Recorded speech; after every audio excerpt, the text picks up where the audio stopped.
In every FIFA, from all the way back in FIFA 15, we've done a Barcelona career mode. It's basically tradition on my channel, and it's a series that year after year has taken my channel to newer heights. But in FC 25, we have not done a Barcelona career mode yet. And so I think now is the perfect time to continue tradition and begin our journey with Barcelona. But wait, I know what you guys are thinking. Barcelona in the form of their life. They've got a fantastic manager. Why would they sack Hansi Flick and bring in me? Well, I completely agree with that, and that's why I'm not coming in as the new Barca manager. But instead, if you look at what's happening at the club off the pitch, you'll realize that's where Barca needs help. The club is going through severe financial issues. There's still a legal case going on for Dani Olmo's registration. The club are literally not allowed to make any more transfers. If not for Barca's unbelievable academy, this club would be in the Segunda division. And that's why I'm going to be coming in to fix that side of the business for Barcelona. I'm coming in as El Presidente. That's right, boys. I'm going to become Barcelona's president. And my goal is simple: making Barcelona great again. As club president, my job's going to be a bit different. Like, of course, choosing the club's manager. Right now, we've got Hansi Flick on a one-year contract, so I'm not too worried. But also, I'll be responsible for making transfers, of course, based on the manager's input. Besides that, we'll have to sort out all the club's sponsorship, which is going to be a really important part, by the way. So we need to get Barcelona out of bankruptcy. But also, one important thing is that we'll be dealing with Javier Tebas, La Liga's president. And oh boy, that's not going to be easy. He's a Madrid fan, and I'm sure he's going to be causing us all sorts of problems. He's the one we're dealing with when it comes to Dani Olmo's registration. He's trying to get him banned. But yup, guys, this Barcelona job is going to be totally different and a lot of fun,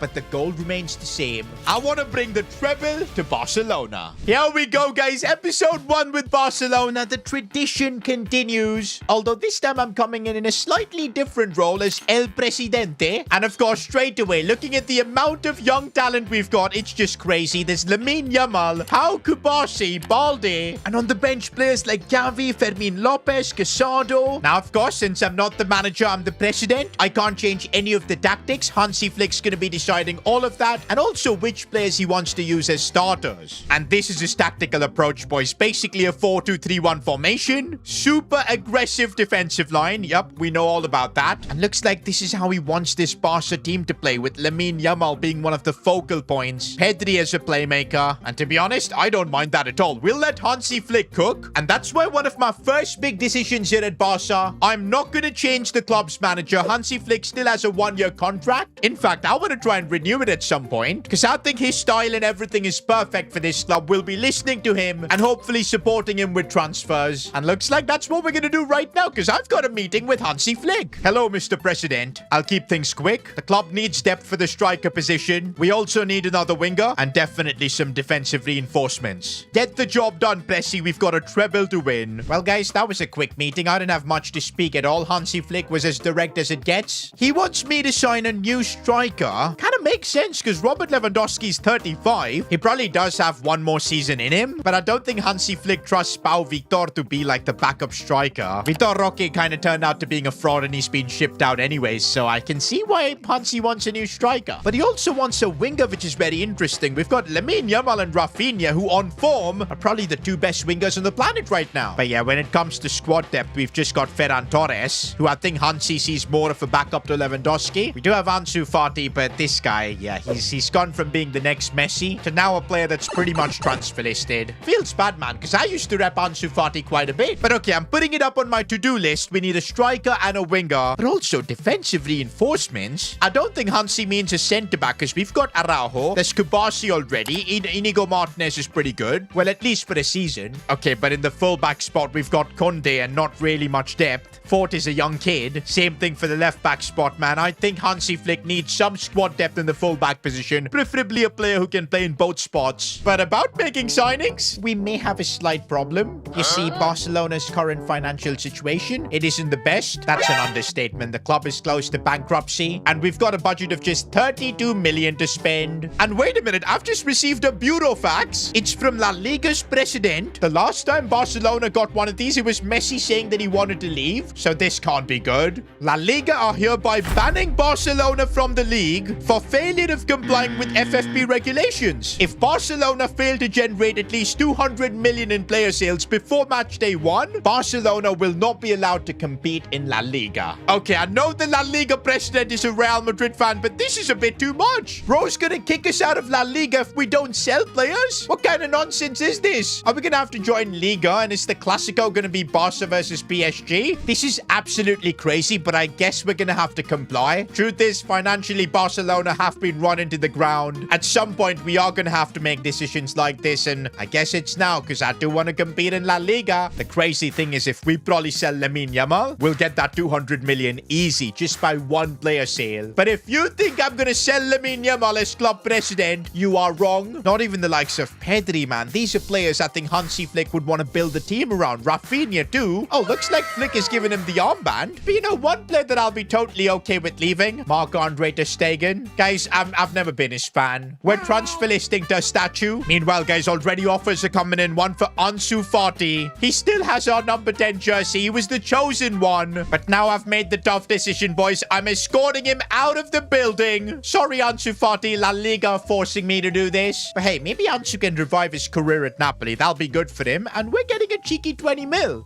Just another 180 million that we need to generate. Okay, finally we're getting multiple offers for ter Stegen. And honestly, Bayern Munich makes a lot of sense for him. Can I try and maybe get like 70 mil for ter Stegen? I feel like I'm robbing Bayern if we pull this off. And it actually worked. Let's go. The fact that I sold the statue for 70 mil makes me the world's best president already. With that, we're up to 90 million in player sales. And so far, guys, we're only selling redundant players. We've not even thought about selling players like Balde. And we won't even think about that because I don't want to sell him. But someone like Christensen, I'm okay with letting him go. Don't mind that 40 million. And with that, we're up to 110 in player sales. But this is where things get really difficult, guys, because we need to generate another 90 million in player sales. And I don't think there are any other redundant players that we can look to sell. And if I look to sell a first team player, you know Hansi Flick's going to be really pissed at me. He's given me like a transfer target list. And instead of bringing him new talents, I'm having to clear the club out. And okay, guys, we now have only about a week left until match day 1 in La Liga, which is, by the way, against Valencia away. And we still haven't generated 200 million worth of player sales. 90 million to go. And yep, we're going to have to get rid of a first team player. Maybe someone like De Jong, Lewandowski, Dani Olmo. It's gonna be a brutal decision. But before I make that, I want to see this team in action. Maybe that gives me an idea who I can sacrifice. And so here I am calling Javier Tebas, La Liga's president, begging him to give us an extension. Thankfully, he does. He's given us time until transfer deadline day to generate the required revenue to sort that out. And so here we are going into match day 1, Barcelona versus Valencia. And looks like this is Hansi Flick's 11 that he's gonna go with. Araujo is back in the lineup. Ooh, interestingly, he's playing Gavi ahead of Frankie de Jong. But here we go. My first match as club owner begins now. Things are going to get painful, though, because I'm going to have to analyze this game and maybe decide which player we're going to have to sell. Oh, the gaffer's in the building for the first game, boys. There's Hansi Flick. Okay, having our debut at the Mestalla against Valencia is going to be challenging. Although I'm the president, just to make it clear, I am going to be the one controlling the players, if it wasn't obvious already. God have mercy upon us. But hey, we're using Hansi Flick's tactics. It's him behind the wheel. Not gonna lie, I'm sure Hansi Flick is pissed on the touchline. We literally have given him 0 signings. And to make things worse, we've been cleaning up the squad. And the annoying thing is that there is more to come. We're gonna have to sell one of these players. For now, though, let's focus on getting off the mark and first La Liga goal. Maybe Dani Olmo can get it, and he does. The player that's having registration issues in La Liga. What a way to respond that is. 1-0 up. Of course, it's Rafinha getting an assist there. First goal of my presidential era. We'll take that. Lamine Yamal. Oh, the dribbling. Oh, the dribbling. That's what Lamine can do. He's got it all by himself. And the finish. Lamine Yamal. First game for Barca this season. What a way to start things off. Nah, man, that is actually crazy, bro. It gave me Messi vibes. I mean, yeah, this kid is the future GOAT. We shouldn't be surprised. Okay, Valencia, they're trying to get back into this game. Wojciech Szczesny with the save. That's why I didn't think twice before letting ter Stegen go. I know Szczesny is good enough to be the man in charge. Okay, the one player that I feel has been a bit stinky so far is Lewandowski. He's getting bullied. We're having to do a bit of defending, and Kubasi made that look easy. This kid's 17. Again, having to do a bit more defending, but Szczesny's doing the job in goal. Oh, looks like Hansi Flick has ordered some changes. That's Ferran Torres and Fermin Lopez on. Ooh, Lewandowski's been hooked. I mean, it makes sense, boys, because Lewandowski was not doing anything throughout this game. Leave the football before the football leaves you. The football's left them. Oh, this is bad, and Valencia could get a goal back, but Szczesny again. We could have easily been 3-2 down here. Szczesny's keeping us in a good spot.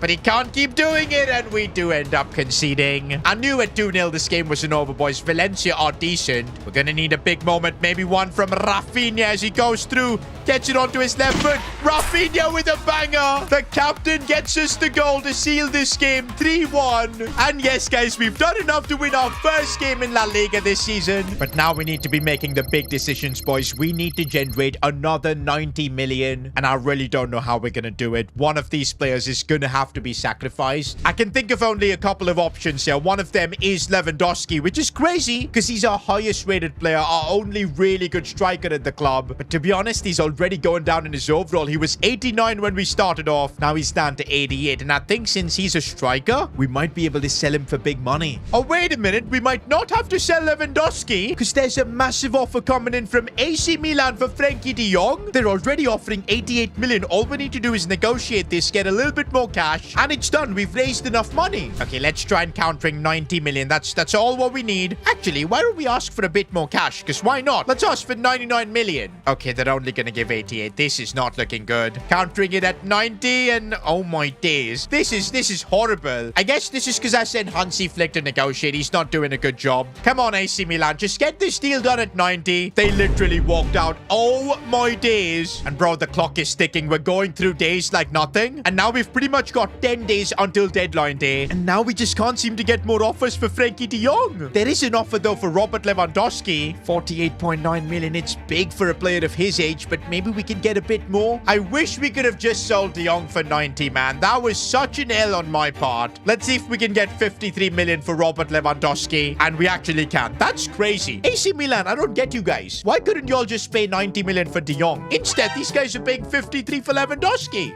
Well. Looks like the Lewandowski deal is going to still take a while. The question is, will Hansi Flick let him play a farewell game for Barca? And it does look like it, boys. Lewandowski's in the team. His final game for Barcelona, quite probably. Bit of a shame, though, because I would have loved to keep Lewandowski. But hey, we need to keep our registration in La Liga. I don't want Barca heading to Liga. Kind of hoping we can get Lewandowski a last goal for Barca, though. That would be really awesome. As he's turned his man, Robert Lewandowski, no, he puts it wide. No! What a bloody joke! Okay, Athletic Bilbao are good, man, but so is Szczesny, bro. Rafinha down the wings. It's beautiful to watch. He looks for Lewandowski inside, passes it for Lamine, who takes a couple of touches, but the finish? Come on, Lamine, you're better than that. What a ball that is to Pedri. Looking to scoop this one for Lewandowski. We're trying to get him a goal, but he just can't seem to get it. Lewandowski this time goes through and he gets his finish right. It's only fitting, boys, that in his last ever game for Barcelona, he gets himself a goal. Wait, Lewandowski, bro, at the age of 36, how has he managed to win that race? Still Lewandowski, cutting it back for Lamine. Inside for Pedri. That was incredible. Robert Lewandowski, you deserve all the credit there. And with that, we make it 2 wins out of 2 in La Liga. And it's not just us. Atleti and Real Madrid have done the same thing. They're going to be the main competition for us in La Liga. But these guys are probably making new signings and improving our team, while we're out here being forced to sell one of our first team players. I mean, it's brutal. Bro, at this point, I'm getting nervous. The Lewandowski deal hasn't gone through. Apparently, now there's a deal with Arsenal at 53. Newcastle at 50. Can one of these deals go through? All we can do though now is just focus on the pitch, get the results in La Liga, and just hope those transfers go through. But man, are you seeing this Barca team that we fielded? Ferran Torres up top does not fill me with confidence. Even at right back, we've got the young kid Hector Ford. I don't know how good he is. Well, I can feel the difference in the quality of this team, and the post has just saved us. We still got quality in this team though with Lamine Yamal. Oh, did you see what he tried there? It didn't work. But Lamine is a bag of tricks, man. You never know what he can do. What we need to do right now is defend, and that is something we aren't really doing. Eric Garcia, anything could have happened there. I think the plan for this game is clear. Get the ball to Lamine Yamal and hope that he can create something. Here he is, Lamine Yamal in the second half, trying to create something. Keeps going. He could get fouled. There could be a penalty or something, but nothing happens. Bro, we're going to concede now. That even Chesney can't stop that. Of all the clubs, we're down 1-0 to Rayo Vallecano. Bro, we're about to concede another goal. Yeah, Balde saves us there, but this is awful. No, Rayo are through and they've scored again. Bro, this is horrible. Is this how things are going to be once Lewandowski's sold? Also, one midweek game and we rotate the squad and this is what happens? Imagine when we've got Champions League midweek games. Okay, Ferran Torres could get us a goal, a saving grace, and that's what he's done. The Shark gets himself a goal. He's actually a decent player, I think, but only off the bench. But that goal is going to be pointless because the game ends 2-1 to Rayo. And oh boy, post-game Hansi Flick was absolutely pissed in the press conference. There's nothing really I can do when the high-ups don't know how to run this football club. Well, excuse me, Hansi, that was uncalled for. I'm trying my best to keep, but La Liga have really got me with this 200 million thing. We are making progress, though, because right now we've got Lewandowski going out. And look, Hansi Flick even came to see him off. These two are buddies from their Bayern Munich days. I probably should have told Mr. Flick that this was going to happen, that we're selling Lewandowski. You bet he's probably pissed. I'm not mad. I'm just disappointed. But hey, he's gone to Arsenal. We've generated another 53 million. Now, all we need is another player sale worth about 37 million. We will be complying with La Liga's FFP. We should, I think, also be allowed to make transfers. Are you delusional? Do you suffer from a mental illness? Meanwhile, we've got a game against Real Valladolid. And bro, we've got no squad depth. What on earth is this? I don't think we can play Yamal. He's not fully fit. Kabasi as well. Balde too. This is how we're going to have to line up. But hey, there's nothing much that we can really do right now. In fact, all we can do is just focus on the pitch and get results somehow. But once this game is over, I'm sure we'll get the sale done, sort out our beef with La Liga, and hopefully make signings, because that's what we need right now. Okay, we should be able to clear this one easily, but what is that? And it goes in. Well, as expected, this Barca job is proving to be really tricky. But hey, there's still no reason for us to lose to a club like Valladolid. Come on. We've got the talent here. Pablo Torre, but he's not a winger. Rafinha, we're going to need you to put in a captain's performance. Carry the team from a set piece, maybe a Araujo. Come on. Okay, looks like Hansi's made a change, boys. He's put Rafinha down the right side. I guess it makes sense since Lamine is not on the pitch. And already, what a pass that is for Pau Victor. Oh, he puts it wide. Come on, man. The La Masia kid won't get better chances. All I can say is if that was Lewandowski, would be in the back of the net. We cannot replace him. Psych!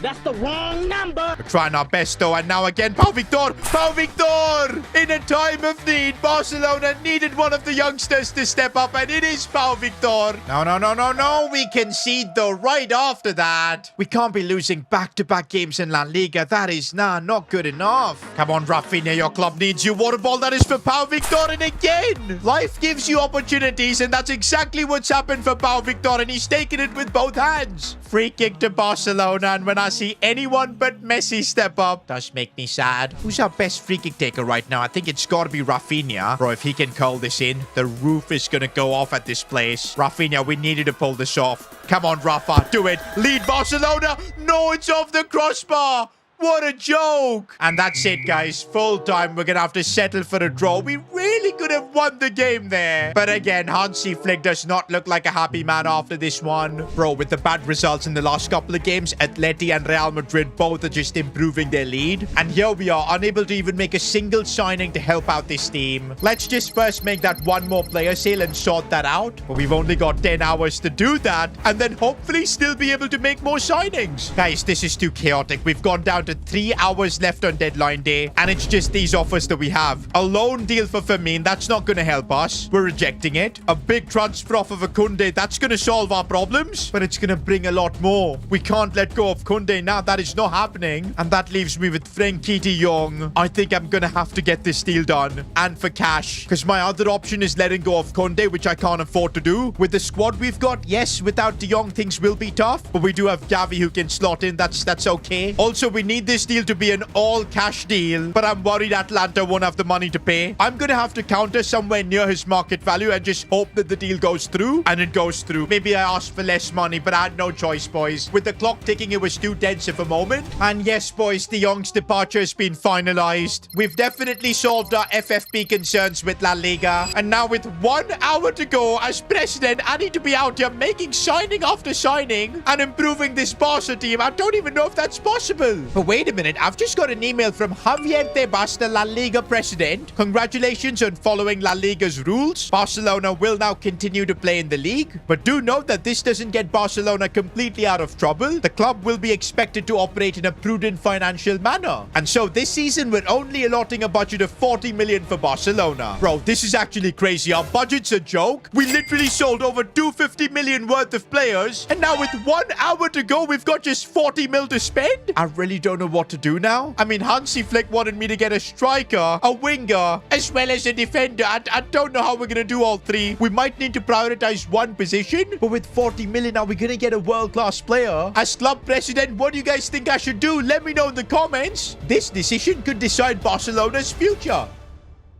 I became Barcelona's president to save them from financial ruin. But instead, everybody's calling me the worst Barca president in history. Even the gaffer Hansi Flick does not like me. To be fair, I did sell his good buddy Robert Lewandowski. And even the likes of Frenkie de Jong and Ansu Fati. That's right, boys. In my tenure as president, all I've done is sell players. But guys, I'm not stupid. I had no choice. You see, I got an email from La Liga's president Javier Tebas, who's also a Madrid fan, by the way. He told me if I don't generate 200 million worth of player sales to comply with FFP, he'll kick Barcelona out of La Liga. And I mean, come on, I couldn't let that happen. So I made the decision to make crucial player sales. Now, I know what you might be thinking. Since we've made like over 200 million from player sales, surely we'd be investing some of that money back into the team. Because, hey, we can't be going into La Liga with Pau Victor as our main striker. Come on, man. Real Madrid have got Kylian Mbappe, Vinicius. Pau Victor is simply not going to cut it. And actually, Hansi Flick has already given me a list of demands. He wants me to sign a world-class striker, a really good winger who can play on both sides, and also a backup fullback. Now again, with over 200 million in player sales, signing 3 players should be a piece of cake. But here's where the problem kicks in. La Liga are still forcing us to comply with FFP, and that means for this first window, our budget is just 40 million. Oh, to make things worse, there's only 1 hour left on deadline day. I really don't know what we're gonna do. Okay, guys, we're back with the Barca career mode. But yeah, I don't think we're going to be off to a good start. I think we're going to have to upset Hansi Flick. He came in with 3 demands, a striker, a winger, and a fullback. I think we can barely fulfill one. As if having to sell 2 key first-team players wasn't enough, we're now having to work with a budget of just 40 mil. But hey, that's the current financial situation of Barca. They've overspent for the last decade or so, and we're going to have to bring things back to normal. The question is, with 1 hour to go, which position do we invest in? There isn't really much time to speak to Hansi Flick and get his opinion. We need to decide whether we're signing a striker, a winger, or a fullback. And I think, boys, in terms of first-team players, we're covered in the wide positions. Same for the fullback spot as well. But in the striker position, I know Pau Victor, he's been decent for us, scored a couple of goals. But Pau Victor is not going to be enough for the level of La Liga. We've already fallen behind Real Madrid and Atleti in the league. I think we need to bring in a proper striker. Wait a minute, guys. I think I've got an idea. With 40 mil in the bank, we probably need to go for an experienced player. Maybe someone who's played for Barca before. A club legend. Maybe a certain Argentinian who's currently chilling in Miami. It's time to bring back Messi. No! God, please, no!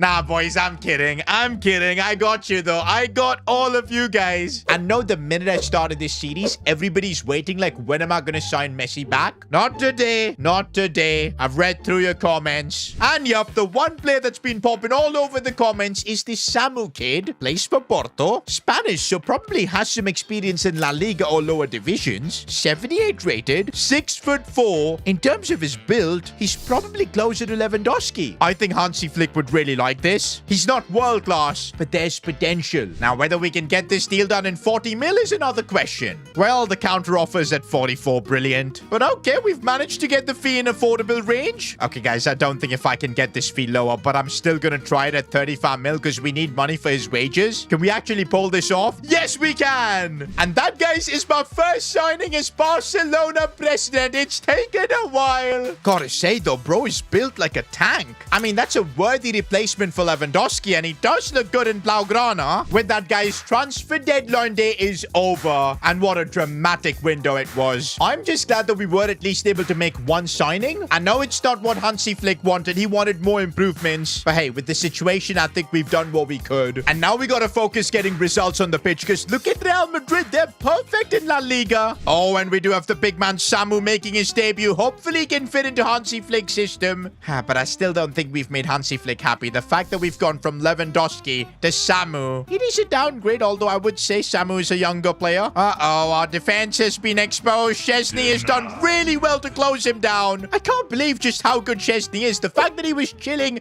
probably in Italy or somewhere, retiring with a cigar, and now he's back playing for Barcelona doing all of this. It's unbelievable. And yes, Samu making his first touch. That was horrendous. This is bad, boys. This is bad. Araujo, what are you doing? We do get the ball away from the danger zone. Samu controlling that nicely, and that finish. Lewandowski would have easily slotted that home. You lot recommended me to sign Samu, so every miss is on you guys. Okay, Szczesny, you need to save me again. And bro, how good is Szczesny? But he can't keep saving everything, or maybe he can, but somewhere we need some help. But Szczesny makes another save. Bro, at this rate, our player of the season is going to be our goalkeeper, and that's not going to be very nice. Although I've just sent Dani Olmo on a perfect run. Still Dani Olmo. And gets the finish off brilliantly. I feel like we've just committed a robbery here because we were nowhere in this game. Guys, Samu has barely done anything apart from missed chances, so now I want to see him do something, and he's made a powerful run through, setting it up brilliantly. But okay, I'll give credit to Samu there. He did well. Oh, that was a bad one, Kabasi, and he's getting penalized for it. I mean, guys, can't blame Kabasi too much. He's a young kid, and Szczesny dives the right way, but it goes in. To be honest, boys, it's a fair result so far. We've been stinky. We're gonna need the likes of Lamine to deliver, boys. Now is the time as Lamine goes through, finding space. Can he get the shot off? He can, but he pulls it wide. This is now 3 games in a row where we've dropped points in La Liga. It's been absolutely woeful. Hansi Flick again in a post-match press conference is criticizing me for not giving him the team he needs. And also, he just said that I'm not a serious club owner because we don't even have coaches anymore. No way, is that actually true? Oh my days, we've got 0 coaches and 0 staff at the club. Well, I guess there was way too much cost cutting happening at the club. We need to hire coaches. But good lord, we've just got about £50,000 left. That is crazy. Let's try and hire a coach at least in every department. Looks like there's no good goalkeeper coach available, so instead I guess we'll hire another attacking coach. Because you know what? Samu absolutely needs it. He put in a stinker on his debut. But okay, I need to calm down. I'm the club owner. We gotta give time for Samu to settle in. He's just moved to Barcelona from the Portuguese league. We gotta give the kid time. But time is something that you just can't afford when you're at Barcelona. The Champions League begins now. Okay, I'm seeing some fresh faces in the Barca lineup for this game. Bro, this team that we fielded looks completely different, man. There's Fermin Lopez playing, young Mark Casado, Gerard Martin in the left back spot. But hey, Hansi Flick is trusting the youth. Right now, he doesn't really have any other options. Hopefully, they'll deliver in this game. I really want to start off in the Champions League with a win. Lamine Yamal is on the ball. Fermin Lopez looking for the magician Pedri, opening up space. Pedri shoots, but it gets blocked. Oh, and here goes Lamine Yamal, 17 years old, in the Champions League. No, he couldn't finish. Come on, Captain Rafinha needs to give us the lead again. He got fouled there, I felt.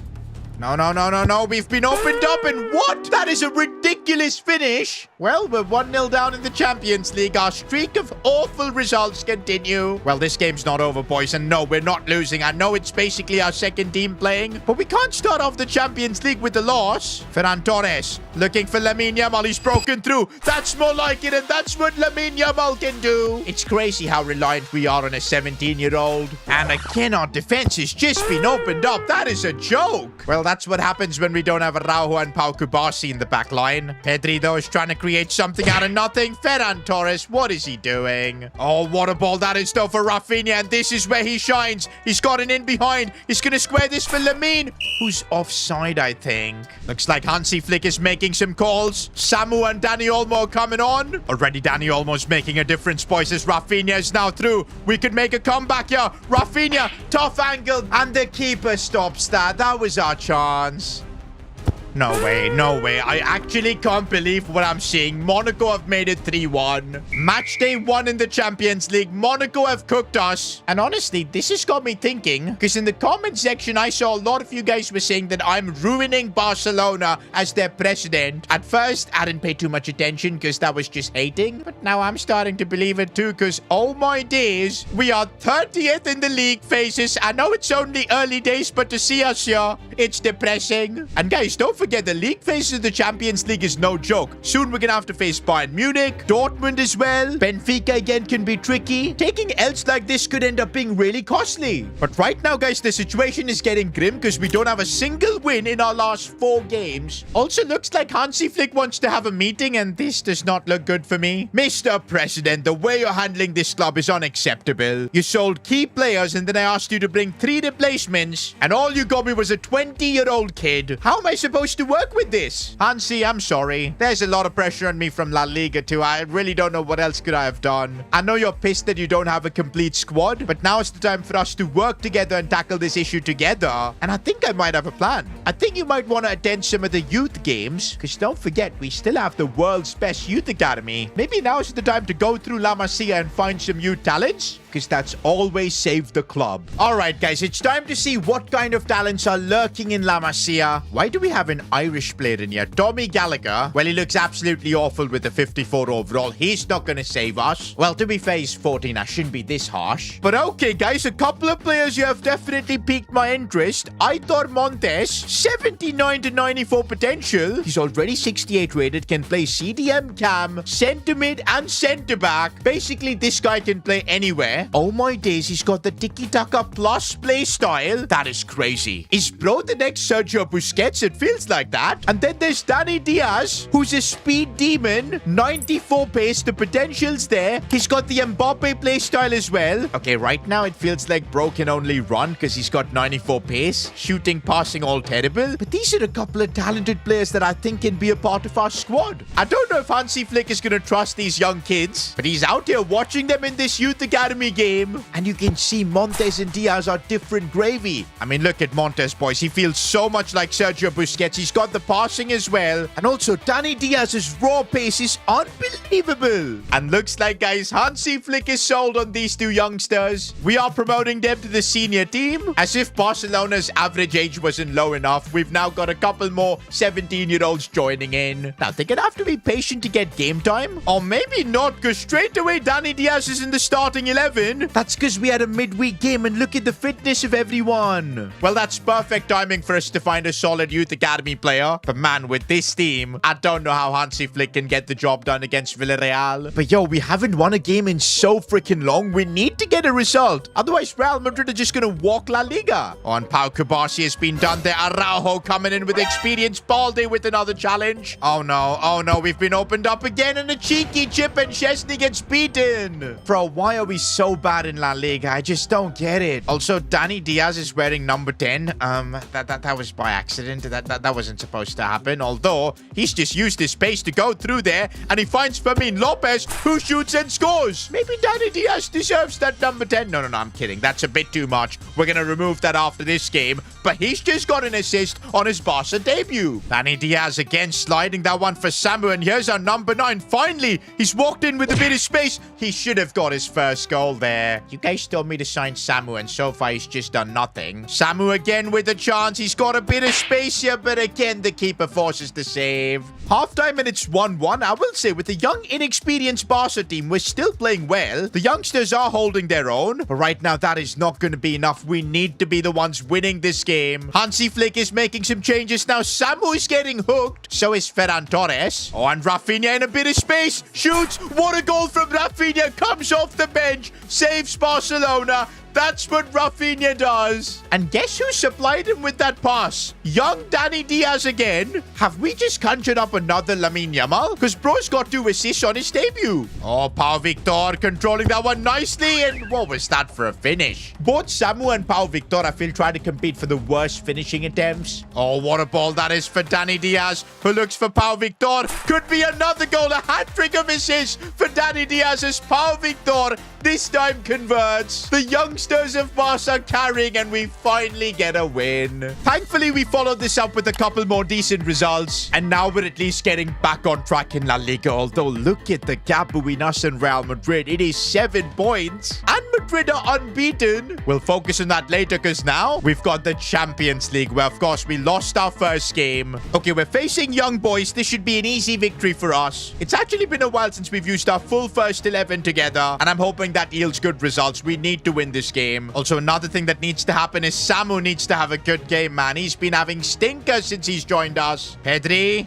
Looking inside for Samu, and that's the moment we've been waiting for. He's finally scored. It took him almost a couple of months, but there you go. Our number 9 has scored. And Samu again, it's like he's finally woken up. Still Samu. Oh, that's a world-class finish. That is what we've been missing, boys. A number 9 who can get in behind like that and also finish. I'm glad he's woken up. And look at that, boys. Those goals from Samu has moved us up to 21st in the Champions League. Remember, top 24 go to the knockouts. But I want to actually finish top 8. I think we can do it because a lot of other teams have played 3 games. If we win our next game, we could be pushing up the top 12, top 15, something like that. Meanwhile, even in La Liga, we're climbing up. The gap to Real Madrid is now 5 points. We're finally getting into rhythm with this Barca team. And oh boy, our next game is our first big challenge in this series, facing Bayern Munich in the Champions League. Samu's in good form, which is giving me hope, but the rest of the team needs to deliver too. Come on, man. We want to be finishing top 8 in the Champions League, so we need to win this. Plus, it's a chance to show that this Barca team, even though La Liga's forced us to sell a number of players, we're still good.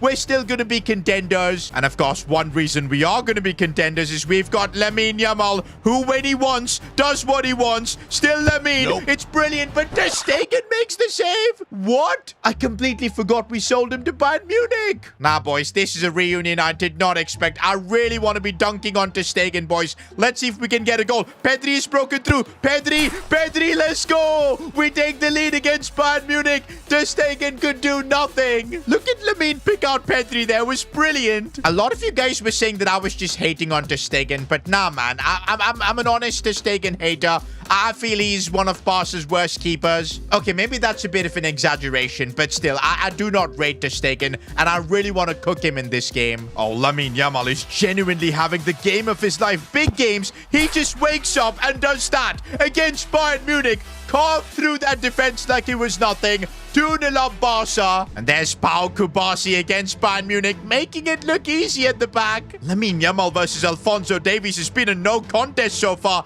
Lamine is just unstoppable. He still's got the ball. Still Lamine finding space, but this time his shot was off target. But what a player, guys. Oh, but it looks like Bayern Munich want to try and get back into this game. It's Harry Kane. What a save. But they might have a chance at the rebound, but he missed. Full time, and we've given Bayern Munich a taste of the humble pie. Hansi Flick against his former club. What a performance. And now, guys, we've moved up to 11th in the league table. It's finally feeling like the team is starting to get results on the pitch now. And also, our squad depth is a lot better with a couple of youngsters in here in Montes and Diaz. Montes is yet to get his debut at Hansi Flick is making us wait for that. But oh my days, the next game we've got is our first El Clasico. But wait, before that game, I'm just getting a call from Lamine Yamal. Why is he calling the president before such an important game? I guess we'll find out in the next episode.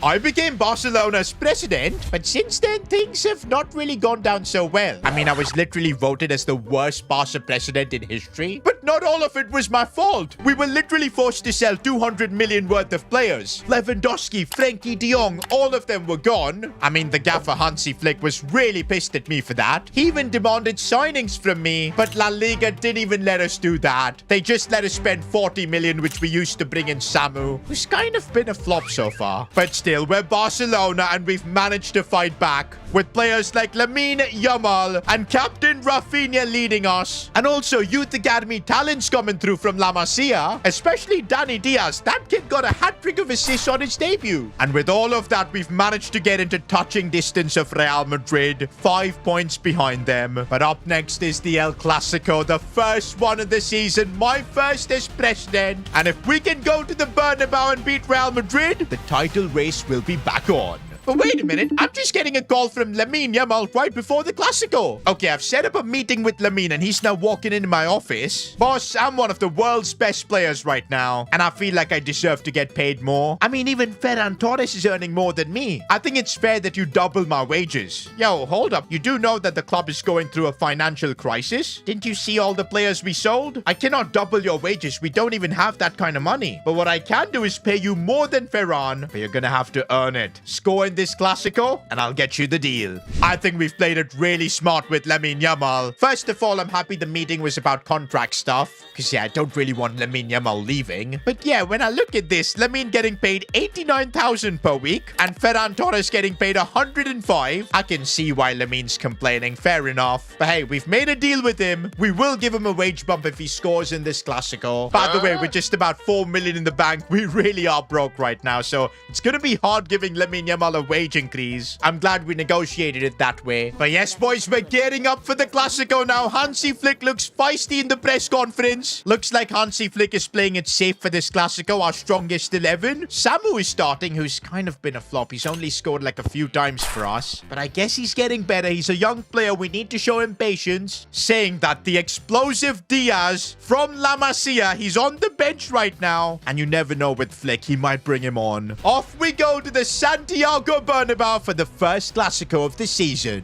This is how we're gonna get back in a La Liga's title race, boys. We need to beat them. On paper, I think Madrid probably have the better team, especially after we were forced to sell all the players. But we do have Lamine Yamal, who is actually playing for a new contract, and he might want to get a goal quickly here, as he almost walked through the entire defense. Uh-oh, but here's Real Madrid on the attack, and Fede Valverde has broken through, and he's got the pace. He's gonna try and square it to Endrick. I knew that was gonna happen. Araujo read that one really nicely. I don't see Kylian Mbappe, though, which is a bit of a surprise. Endrick is playing instead. Good for us, I guess, as Rafinha looks for Samu, and Samu's made it count. I don't know how he controlled that, but a goal in a Clasico. I feel like an idiot calling him a flop because he's just scored the biggest goal of his life. But come on, guys, with 1-0, you cannot be happy against Real Madrid. We gotta push for more. And Samu's actually dominating here in that striker role. Haven't seen him play this well, and now he looks for Pedri, who's trying to get behind Rudiger. Looks for a pass for Lamine Yamal. No, the finish. I'll say this, though. We're about 30 minutes into this game, and we're teaching the league leaders a lesson. We gotta be careful, boys. Real Madrid do have the talent. Vini Jr. attacking down that side.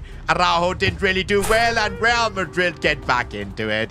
Jude Bellingham, of course. It's a Clasico, boys. It's never gonna be straightforward. But again, we're playing some good football. Samu here, looking for Lamine. Now Rafinha, no Militao. How is Endrick just getting in behind like that? And Araujo, what have you done?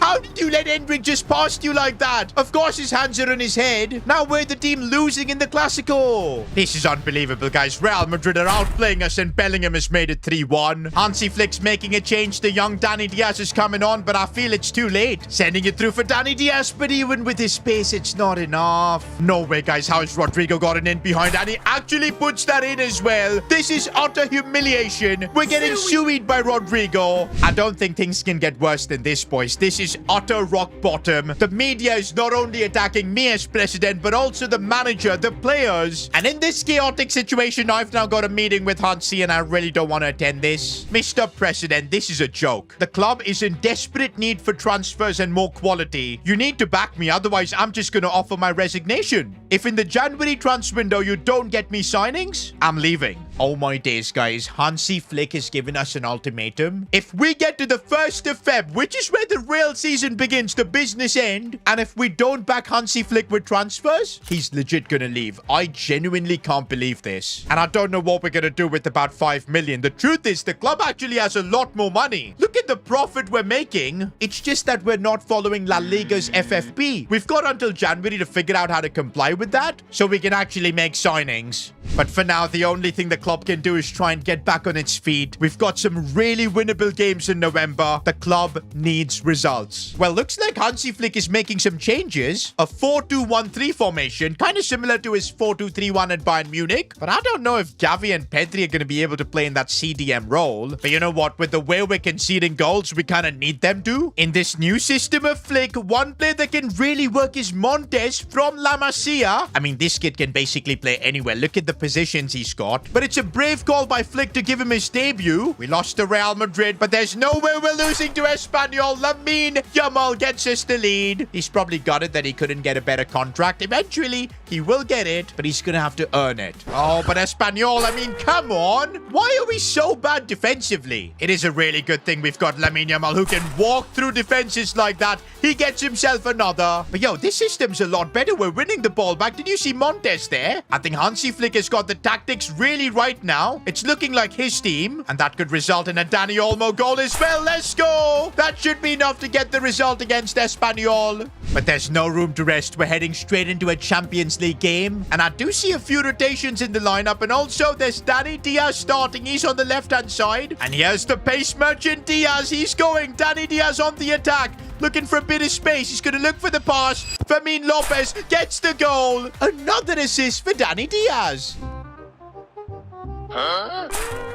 How did that go in? Chesney? Guys, I'm starting to feel like maybe goalkeeper is also a position we need to upgrade at some point, because Chesney is not a long-term solution. He is 37. He's gonna make mistakes a few times, but hopefully those mistakes won't be costly thanks to Lamine Yamal. That goal was just world-class. I'll say one thing, boys. I do not think we need a new winger in this club, because Dani Diaz is just what Barca needs. He's managed to go almost all the way to the goal. The fact that we've got Rafinha, Lamine, and of course, Dani Diaz, I think that's more than enough. Once again, La Masia is solving our transfer issues. That's full-time, guys, and I'm glad we've secured a crucial Champions League win. By the way, guys, if you're enjoying the Barcelona career mode and want to see it earlier than everyone else, consider becoming a member. It's a great way to support me and the channel, the content, and everything. So yeah, become a board member, support S2GFC, support us. I'd really appreciate it. And okay, we've gotten through the entire month of November with mostly wins, except that one game against Las Palmas. But that's fine, guys, because we've clawed back the advantage. Real Madrid have to now 6 points. They do have a game in hand, but at least we're third in La Liga. Champions League things are a lot better. We're actually fourth, looking really good to get into that top 8. But I think what's really changed since that Clasico, this new formation is really working. Pedri and Gavi have adapted to those CDM roles. Montes and Casado, they're also playing a big part because they fit that role. Looks like even Diaz has been playing a lot of games. He's up to a 70. In fact, there's a lot of growth all round. Lamine Yamal's 87, Rafinha 88. This is what we need now. Now, if in this month I can somehow figure out a way to get through FFP, get some money to make signings in January, I think we'll have a team that can compete in the business end of the season. Meanwhile, boys, we're going to focus on La Liga. We've got a really tough away game. Look at that. Isco in the middle with Real Betis. And already Betis have a chance as Kubasi just walked through. Thankfully, he missed. Guys, we're finally in decent form. We can't be losing games. We need to get the win here. But yeah, on my mind, I'm already thinking, how are we going to generate money by January? I know the academy players like Montes coming in, the new formation, it's all helping us. But when it comes to the Champions League, the big games, we're going to need a better team. Right now, though, Pedri is sliding that one through for Lamine. Come on, Lamine. You want a new contract? You've got to be finishing those. Oh, wow. We've just been opened up. And no,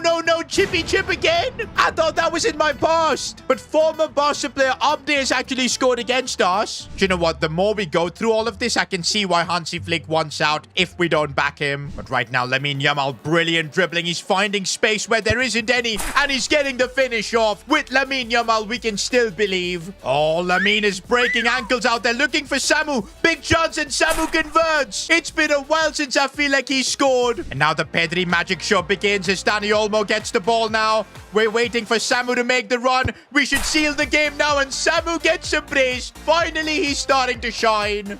With that, boys, the gap to Real Madrid is now down to 4 points. I think it's definitely starting to feel like Hansi Flick is getting the best out of everyone. This system clearly works. Imagine what we'll be able to achieve if we can back him with signings. Maybe a more prolific striker if that's what he wants. Maybe a CDM, maybe a defender. I mean, we got to be prepared to give Hansi Flick whatever he needs, but how we're going to do it, I don't know. For now, it's another big Champions League night, and look at the stamina issues we've got. We've got to play the likes of Gerard Martin and Hector Ford. I don't want to risk Yamal as well. If he gets injured, we're going to be in the mud. Dani Diaz is going to have to play this. That's the thing. We're kind of lacking a full squad right now. But this team does have a lot of talent. I know we're heading to the Signal Iduna Park to play Dortmund, but I still believe we can get it done. Right now, at least we're in good form. I mean, when the Clasico happened, I thought, oh boy, this team's going to fall apart. But we've picked ourselves up, and now I think we can get something out of this. And already, Diaz, maybe his first goal ever. His first goal ever for Barcelona. wearing the number 30 jersey. Dani Diaz from La Masia. Remember his name. The fact that it's in the Champions League as well. And now Rafinha looks to want more as he tries and guts this one back. Ferran Torres, the shark.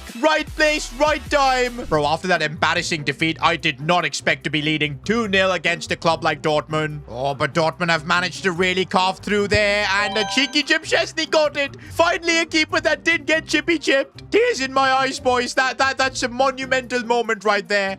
And yes, boys, we've done enough to beat Borussia Dortmund. Another huge win. Bro, with our form right now, we should easily be able to finish in the top 8 in the Champions League. What I'm worried, though, is La Liga. We've let Real Madrid take such a big lead, but finally they're showing some cracks. It's 5 points the gap between us and them, and we've got a game in hand. But that game in hand is against Atletico Madrid. And oh no, Jules Koundé is suspended for this. Young Hector Ford is going to have to be trusted with the job. And oh no, after this game, the transfer window opens and we're going to have to figure out a way to generate money. Since we did lose to Real Madrid earlier on in the season, I do not want to be losing to Atleti. This is a game where we need to get a result. Lamine Yamal looking for a perfect cross. That's what he does. Rebound finds its way to Dani Olmo. We've taken the lead. That was the most Lamine Yamal cross ever. That's what he does. Samu should have scored there. But we'll take it, boys. Regardless, Barca take the lead. Come on. No, Julian Alvarez, he's too good, man. This guy's got the Barca gene. If we had money, I probably would have gone for him over Samu. Samu probably felt a bit bad when I said that, although he's trying to help us get back into the game right now. Rafinha looking for Lamine Yamal. He gets another one. This man today can't stop scoring. Oh, Julian Alvarez again, though. This time, Szczesny blocked him. Dani Olmo, and I see a run being made by Lamine Yamal. That was clinical from him. He's on a hat-trick right now. Can he go all the way is the question. Oh, the fake shot was not the right thing to do. Oh, I see that run being made by Samu. Can he get it back? He can for Rafinha, who fires this one home. 3-1 against Atletico Madrid. Barcelona are now at the level where we can challenge for La Liga. And we're doing this with barely any signings. With that win, guys, halfway through this season, we're right on the tail of Real Madrid, just 2 points off them. Oh boy, there's a lot of La Liga left. We're gonna be in the race. But right now we're in January, and our focus needs to be to get Hansi Flick what he wants. Because otherwise, at the end of the month, he's gonna leave. We need to find a way to use a bit of the earnings we're making. Need to get around La Liga's FFP and make some signings. That's what Hansi Flick wants. And apparently, guys, there is a way. The Spanish Super Cup, it's being played in Saudi Arabia. If we win this, we're gonna get a bunch of TV money, which we can show as profits for the club. And we need to confirm it with La Liga, but it should allow us to spend a big chunk of money this season. Because yeah, Barcelona back winning trophies, it's profitable. And yup, after a phone call with Javier Tebas, La Liga's president, he grudgingly agreed that yes, we'll be allowed to spend money if we win the Spanish Super Cup. And also, it's not just any amount. About 100 million. That's what we'll get to work with. Don't think we're getting that money gifted, boys. It was our money itself that we've generated from selling the likes of Ter Stegen, Lewandowski, De Jong. We're just going to be allowed to use that if we can show that Barca are back winning trophies. But before that, we've drawn Real Madrid in the Spanish Cup round of 32. Is this actually real? Drawing Real Madrid so early on in this competition. Not gonna lie, boys, I'm not gonna value the Copa del Rey all that much. I know it's a Clásico, but we need to prioritize winning the Spanish Super Cup because we need that trophy now so that we can spend money and bring in more players. So I'm using a lot of our youngsters for this game. I mean, look at the amount of La Masia players in here. Casado, Montes, Diaz, Hector Ford, there's Gerard Martin. Of course, we've got to have Lamine Yamal to give us a bit of hope, but I don't know if it's the right play going into an El Clásico with a team like that. Does anyone know where Kylian Mbappe is? Because once again, he's not starting for Real Madrid. I see Vinny, I see Rodrigo, but no Kylian Mbappe. To be fair, with the squad we fielded, I don't think they need Mbappe to beat us. And that's what I'm talking about. Rodrigo's already got in behind, and there was no way we were stopping him. Oh, but we've managed to slide Ferran Torres through. Is he onside? I think he is. Dani Diaz again with an assist. Bro is legit an assist machine, and the Shark has just scored against Real Madrid. Do you know what? I think Flick has really got this system working nicely. Even with our second team, I feel like we have what it takes to get a result here. Pablo Torre, I know the talent this kid possesses. Looks for a pass for Lamine. If he can get a shooting position, he can, but what a save. Oh, Vinny Jr., we need to push him off. We can't, though. Vinny coming through here. What a challenge from Inigo Martinez. Oh, this is bad. Inigo is having to track back again. Brilliant defending. A proper defender's performance, that from him. Vinny has gone through and he can square this one easily. I'm trying to block all the angles. And nah, we couldn't do anything about it. It's Jude Bellingham. Madrid are 2-1 up. Lamine Yamal, though, wants to try and get us instantly back in this one. Ferran Torres might look for another goal. Pen. Ref, come on. Of course he's not going to give a pen against Madrid. Bellingham again. Vinny Jr., it's too good. Real Madrid have just crushed us here. Once again losing 4-1 to Madrid. This is now 2 games in a row. We're out of the Copa del Rey. And most likely, if we get to the final of the Super Cup, we're going to be facing Real Madrid. If we get there and we lose, we're not going to be able to spend any money. We're going to lose our coach. We'll have 3 consecutive losses to Madrid. Oh boy, we can't let that happen. Okay, guys, are Real Madrid just toying with us right now? Why on earth have they put in a loan-to-buy offer for Ferran Torres? Are they actually kidding? You got me. We're rejecting it, but come on. They're just messing with us, guys. We do have a transfer offer for this Sergio Dominguez kid. He's never going to get into the team, so I'm going to accept this offer. But I don't want to be just selling players. I want to sign players. I guess it's a pretty simple solution then. We got to win the Super Cup, bring a trophy to Barcelona, show that this club is now being run profitably, which will then let La Liga allow us to spend money. Okay, the first hurdle is Athletic Bilbao, and no, we are not losing to them. Jamal, oh, that's a bad one. That's a bad one. Referee, bring out the red card. Oh, I think it's going to be a bad one. I think it's going to be a red card. Please be a red. Hey, it is a red card. Let's go. Oh, man. But again, free kick and there's no Leo Messi. Just makes me sad. But can Rafinha convert this? Surely it's not that difficult of an angle. All he needs to do is get this one up and over. Rafinha, oh, off the crossbar again. They just ain't Leo Messi, boys. That's all I can say. It's too much. I ain't gonna lie, the glaze is wild, so, But now these guys are a man down and Rafinha has just gone through. We should have scored there. Oh, and now there's space on a counter-attack here. Gavi is just running through. He's going to take this one wide. Let's try and look for the pass for Samu. Should be a simple goal, and it is. The man advantage is proving to be too costly. Okay, wait a minute. That's not part of the plan. How has he gone through and he's actually scored? That wasn't part of the plan. And it still isn't part of the plan. Here's Lamine Yamal. Couple of really nice touches. He's put it wide. I can't, man. Samu the truck. He's somehow going through here. Stops it.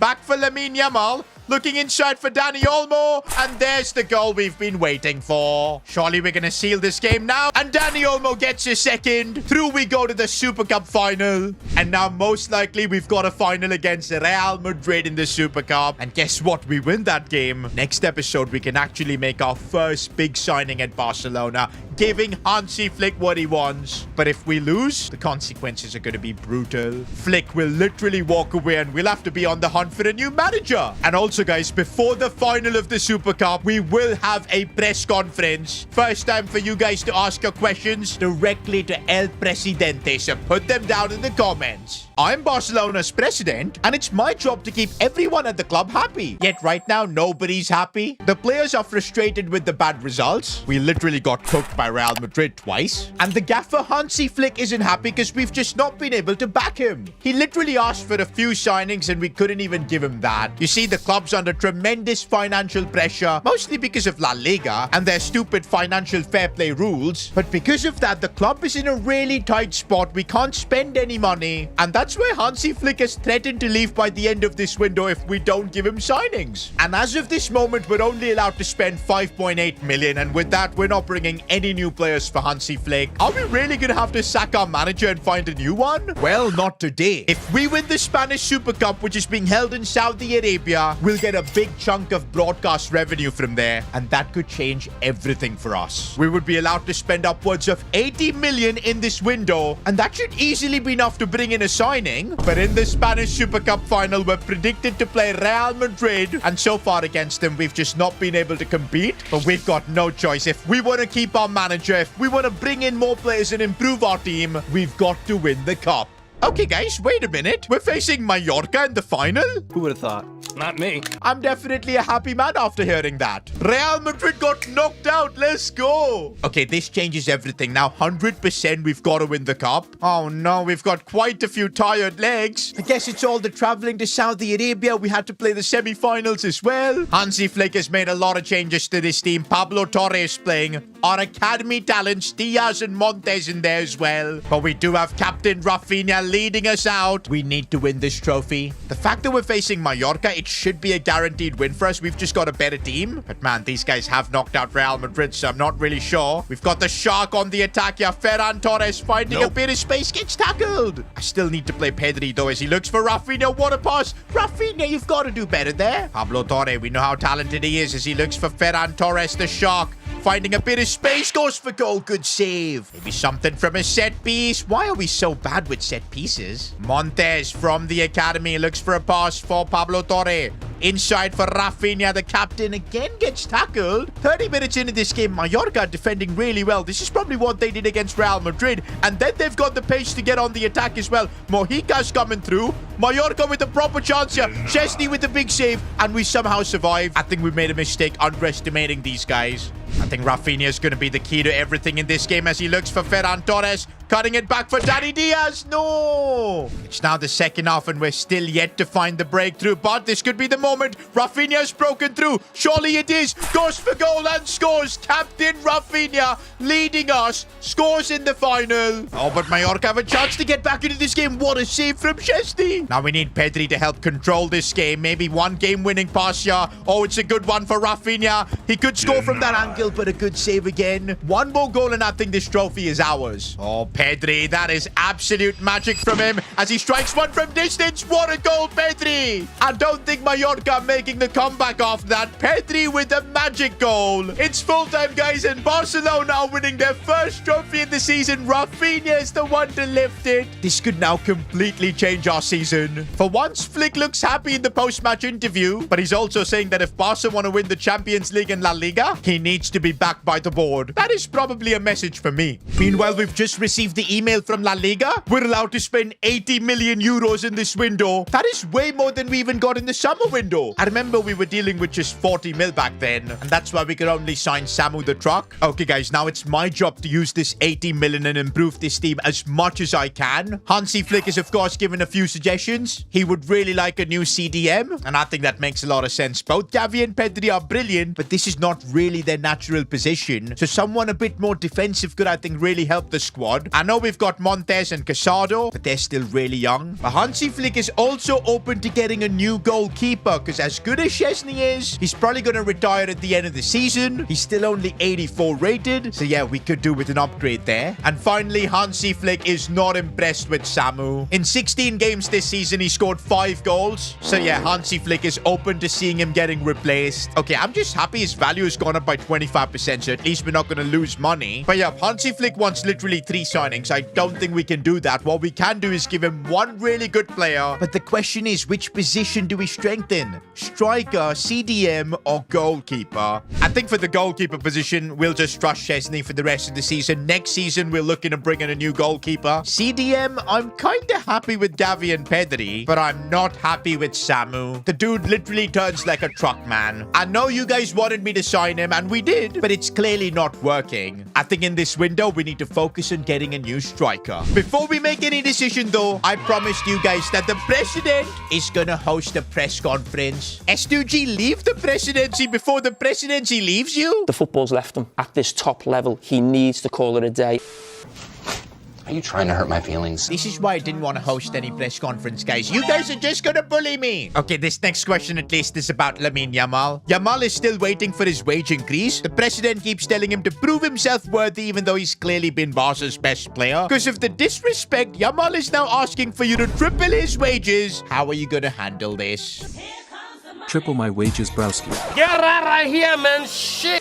Okay, to be honest, I think Rafinha has been our best player. Most goal contributions, 25. But Lamine has still been outrageous, boys, with 22 goal contributions. But yes, guys, I don't think we can keep telling him to prove himself worthy. This kid's 88 rated at the age of 17. There are going to be other big clubs coming in. Man City, PSG. They're going to offer him like 500k per week. And so there you go. I'm meeting Lamine Yamal. We're going to discuss his contract. But one thing I'm not going to do is triple his wages. Come on, man. Lamine needs to realize the financial situation this club is in. I know he probably deserves that amount. But what I want to do is give him a 3-year extension. No release clause. Absolutely not. We're denying that. Not that guy, pal. Trust me. You're not that guy.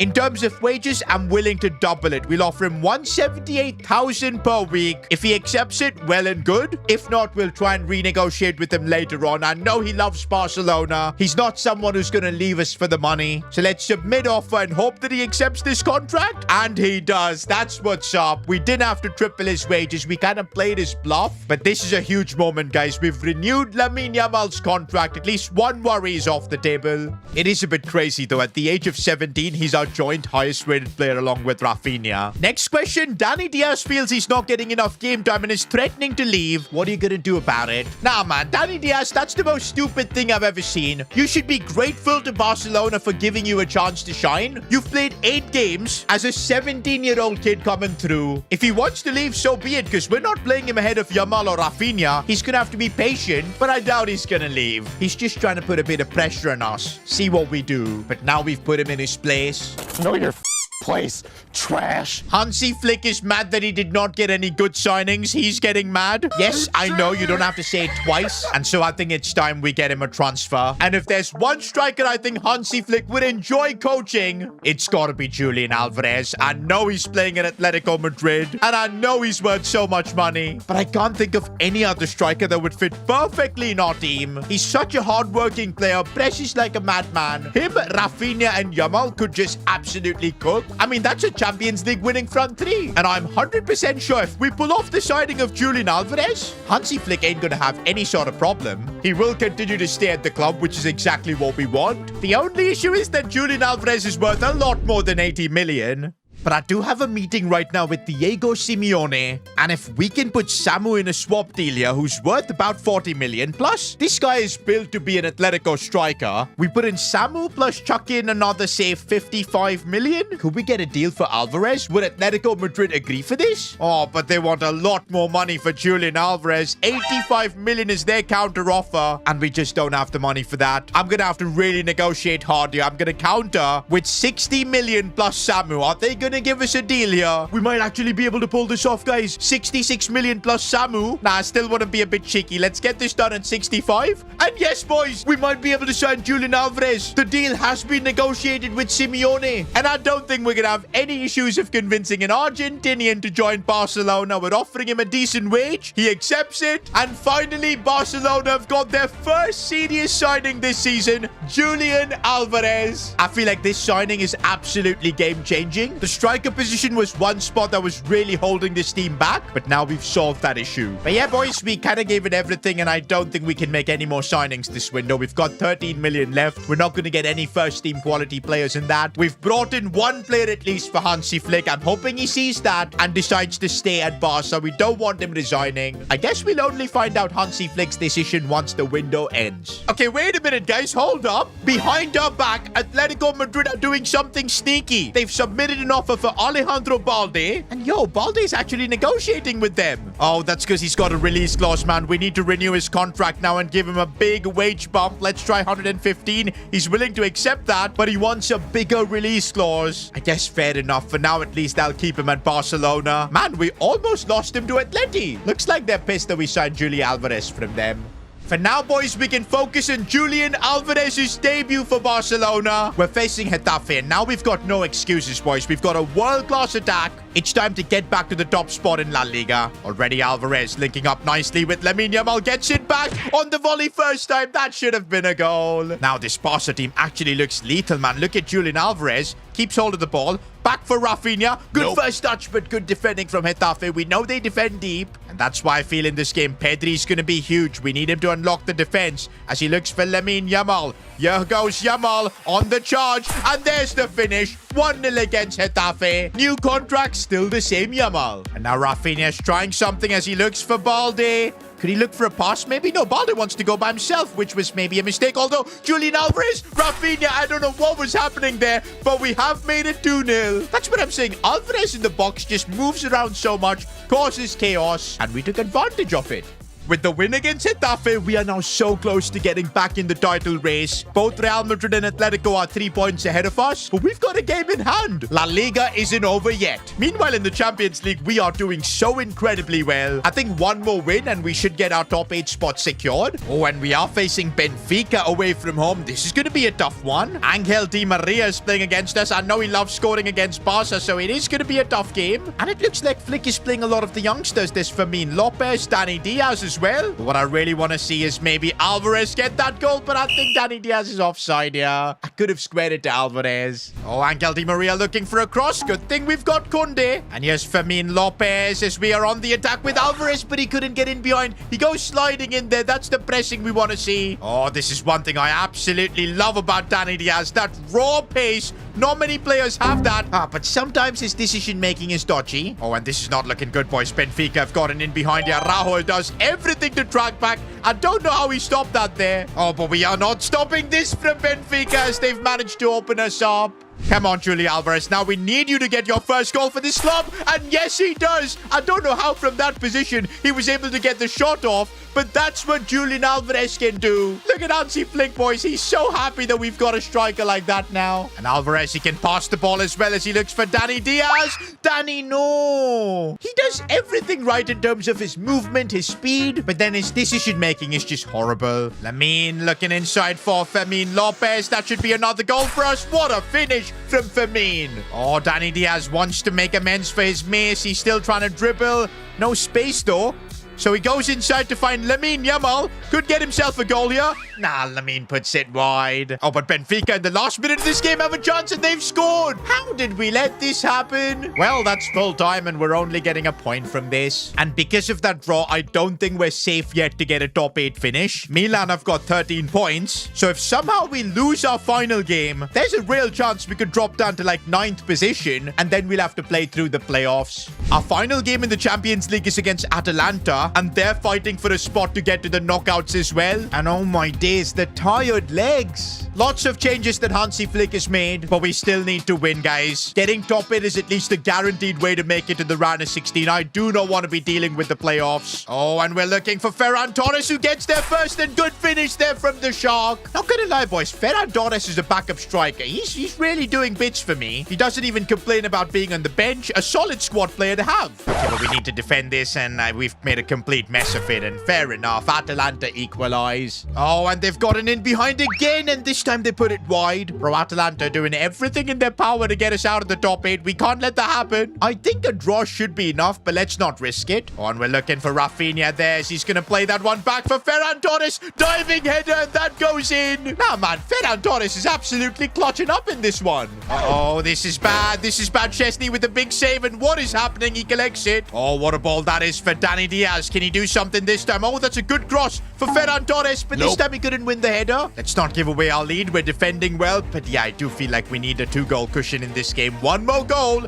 and that should settle things. Oh, and we're looking for Rafinha. He's going through there. Brilliantly done. Ferran Torres now squaring it for Dani Diaz. He gets his goal. He wasn't about to miss a simple tap in there. And that settles it for us, boys. We have secured that top 8 spot, finishing second, just a point behind Liverpool. And that means we get to skip the playoffs, boys. Even Real Madrid couldn't get out of the playoffs. Meanwhile, in La Liga, we continue to put pressure. I think now with Julian Alvarez coming in, we finally got the team to compete on all fronts with Real Madrid. And now with February 1st approaching, it's time for Hansi Flick's decision soon. He's going to let us know if he thinks we've done enough, or if not, he might just resign. Oh, we're still on transfer deadline day, and we do have some offers. First one's for Gerard Martin, a loan deal. But you know what, guys? At the start of the season, this guy was a bit of a fraud, didn't really do much. much, but over the season, I think he's earned Flick's trust. He's a really good backup left back, up to a 72 overall as well. I don't think it makes any sense at all to loan him out right now. I think the same can be said for Hector Fort. He's gone up to a 71 overall, played 11 games this season. He's doing a good job as well. I think with Gerard Martin and Hector Fort getting better, we don't really need to invest in another fullback. Let's trust the youngsters. And of course, for the first team, we've got world-class options in Balde and Koundé.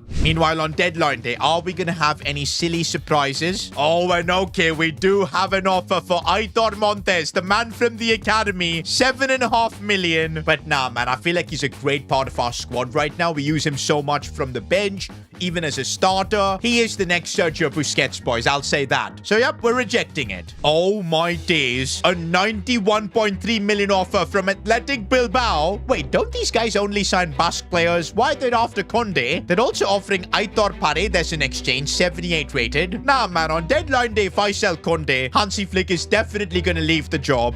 We're rejecting this offer. With that, boys, deadline day is done. And it's now time for Hansi Flick's decision. He's staying at Barcelona, boys. He's believing in what we're building. I think Julian Alvarez's signing really moved him. With Hansi Flick at the helm, we've got everything we need to go for La Liga, as well as the Champions League. But wait a minute, I'm getting an email from our club's medical team. President, unfortunately, I've got some bad news. A first-team player has suffered a serious injury in training, and he's going to be out for the rest of the season.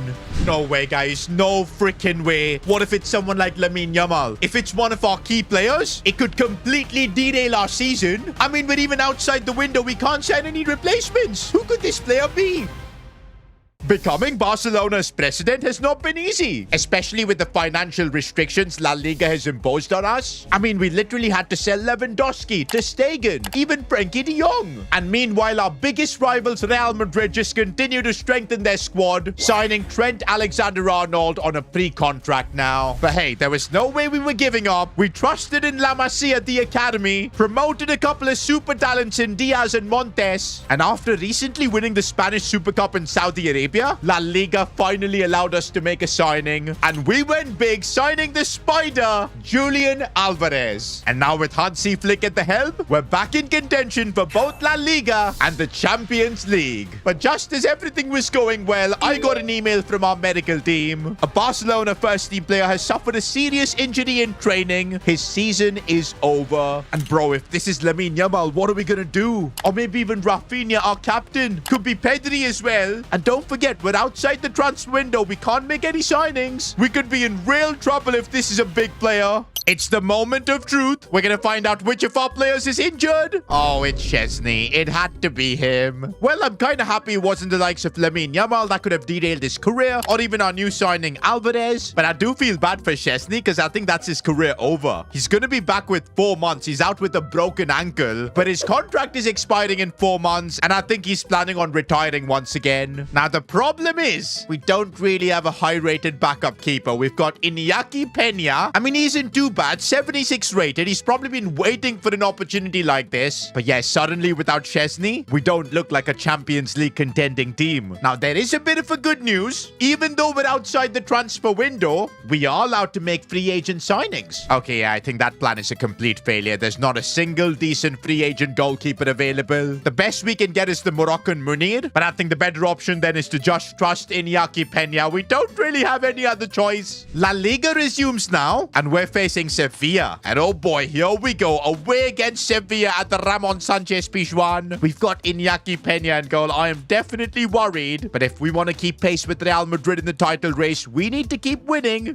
Koundé is, by the way, playing against his former club, so I want him to have a good game. Right now, it's Rafinha looking back for Dani Olmo. Oh, that's a scoop pass, but didn't work out. But we are putting on the pressure here on Sevilla as Xavi has now got a chance to maybe square this ball in, and Julian Alvarez in the box. That's what having a world-class number 9 can do for you. We missed that since Lewandowski's departure, but now we've got it with Julian Alvarez. Oh, but they've got an in behind here. Could be a first chance, and Iñaki Peña making a good save. Although the rebound, we've managed to defend that. Not bad, Peña. If he can keep doing that, might end up being one of our unsung heroes in this difficult circumstance. Or could be another chance here for Julian Alvarez, and he picks it his spot and bangs it in. I mean, the power this guy's got on his shots, crazy. And yup, Sevilla stood no chance. The title push is definitely on and nowhere at a disadvantage without Chesney. But right now, we're 5 points off Real Madrid. With the game in hand, it could all come down to the second El Clasico of the season. There's still a while before that game, though. For now, though, the Champions League playoffs have been played. Aston Villa are through, Atalanta as well. Real Madrid were also in the playoffs. They're through. But look at that. Man City have been knocked out. But it's now time for the round of 16 where we're going to be resuming our Champions League campaign. Who are we going to face? Oh my, Juventus. That's going to be a massive fixture, isn't it? Real Madrid have got Bayern Munich. Bro, some of these fixtures are absolutely crazy. But what's up with these injuries, man? We've now got Inigo Martinez with an arm injury. He's going to be out for 6 weeks. Not another one? Well, thankfully, it's not a first-team player. Araujo and Kubasi will still hold the fort for us. But this is the business end of the season, guys. Champions League knockouts beginning. I'm definitely worried that we're going to be having Iñaki Peña in such big knockout games where any mistake could get punished. But hey, there's nothing we can do. And this is the Barcelona lineup Hansi Flick is fielding. Peña's, by the way, going up in his overall, so that's helping us out massively. Winning the UCL in just my first season as Barca president would be amazing. But it all starts here, boys, in the knockouts. Let's put on a show and send Juve packing. Now, the good thing is this isn't the Juventus side of old. They don't have the likes of Bonucci, Chiellini. They're not the dominant force they once were in the Serie A. We can take advantage of that. As Lamine Yamal has already gone through, nobody got tackled by Bremer.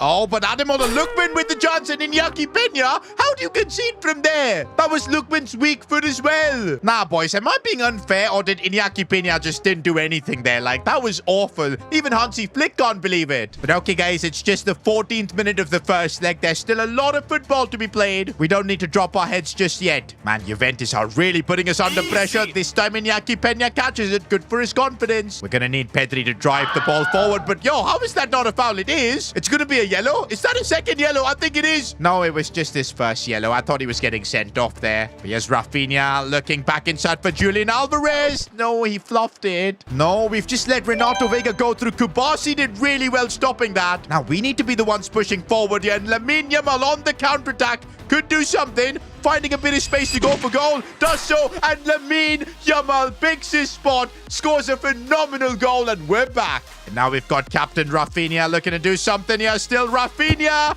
Oh, he's put it just above the crossbar. Normally, he would put that in the back of the net. Looks like he's going to get himself another chance. Going for goal off the crossbar. Lamine on the rebound. How have we not made it 2-1? But surely we can make it 2-1 now. Lamine Yamal dancing through the defenders. Oh, my days. How is that all getting stopped? But Julian Alvarez getting through. And this time he puts it in the back of the net. The difference it makes having a player like Julian Alvarez in the side. Oh, Lamine Yamal could help wrap this game up. And there you go. 3-1 against Juve. I told you, boys, this Juventus side isn't the same. If we keep calm and keep things under control, we will get the win.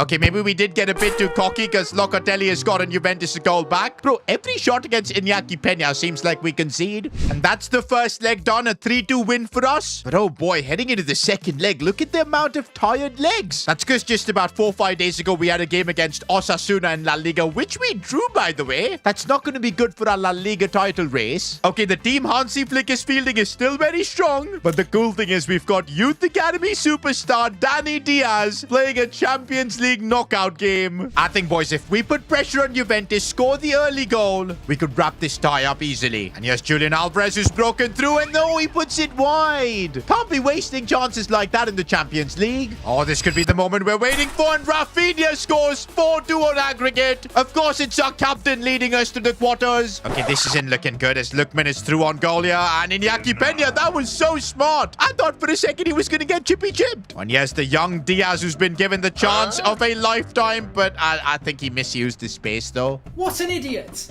Bro, Lookman is so annoying, man. He's super quick. Kubasi's doing a good job against him, though. Juventus is not backing down, though, because if they score 1 goal, they're going to be back in the tie, and Conceição brings Juventus back in it. I can't blame Iñaki Peña for that. We just didn't defend well. And now again, Juventus have gotten in behind with Lookman's space. Peña is going forward, and I don't know what we did there, but thankfully we didn't concede. Hansi Flick's already preparing Lamine Yamal to come on, man. Looks like in the second half, we are going to need Lamine to get through. Looks like Lamine, Olmo, and Montes have been subbed on. And here's Lamine already on the attack, looking to create something. Okay, let's get it back to Lamine and see what he can do. He's come on with a bit of fresh legs. The dribbling is on point. Lamine Yamal, no, he puts it just wide. But that's the difference it can make with Lamine on the pitch. He's on the ball again. This time he's going to look for the pass for Rafinha. Surely this is his moment, and Captain Rafinha was not going to miss here.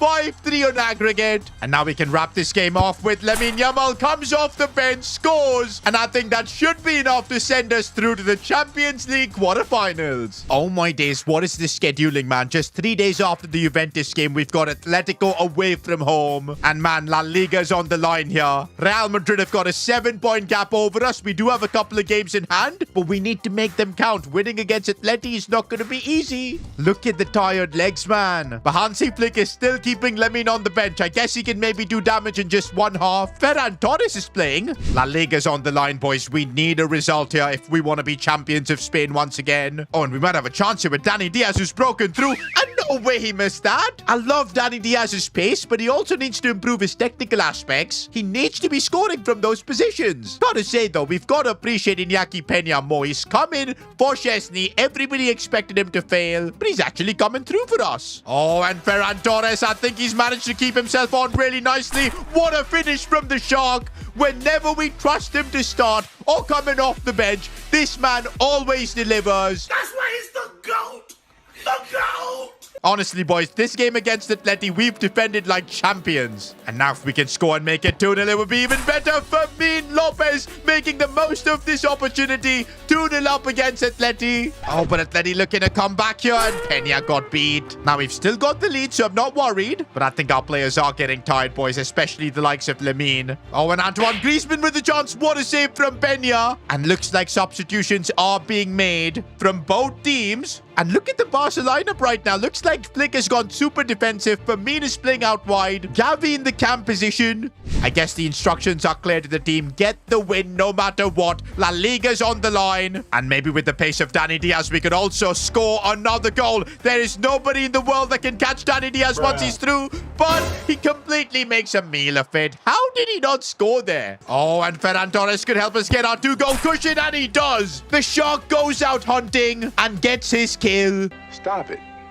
Get some help. And that is a massive result that we've just secured in La Liga. I think that result against Atletico has eliminated them from the title race. It's now going to be just between us and Real Madrid. Of course, next month we play Real Madrid on the 11th of May. I mean, there's still going to be like 4 more La Liga games after that, and big ones against Bilbao and Villarreal. But I think this game is going to be the La Liga title decider. For now, we're going to continue our Champions League journey. Who are we getting in the quarterfinals? It could be Stade Brestois or Sporting. That would be the luckiest draw ever. Meanwhile, Bayern Munich have knocked out Madrid. That is huge. Also, AC Milan are through Atleti as well. Liverpool too. PSG have gotten past Aston Villa. But Madrid being knocked out has definitely made me happy. Oh, but we've got a tough draw, boys. PSG. That is not going to be easy at all. And guess who's PSG superstar? Ousmane Dembele. They've even signed Kevin De Bruyne. Fair enough. But yeah, boys, there's a lot of history between Dembele. He betrayed us to join Barca, and there's no way we're letting that slide. Vamos, Dembele! By the way, I genuinely feel like we can now win the double. Our team is speaking at the right time. But yeah, let's not get overconfident. Anything can happen in the Champions League. Oh, but Dembele's on the ball. Kubasi with a rough challenge. That's what you want to see. And now Balde's making a run. That is, I think, Dani Olmo completely offside. Gotta say, though, PSG are defending really tight. All the spaces are getting blocked. It's not easy playing through them. We're having to use our left back Balde to make those runs. Oh, but that leaves us really vulnerable to the counter-attack. And now Ousmane Dembele's got space to run.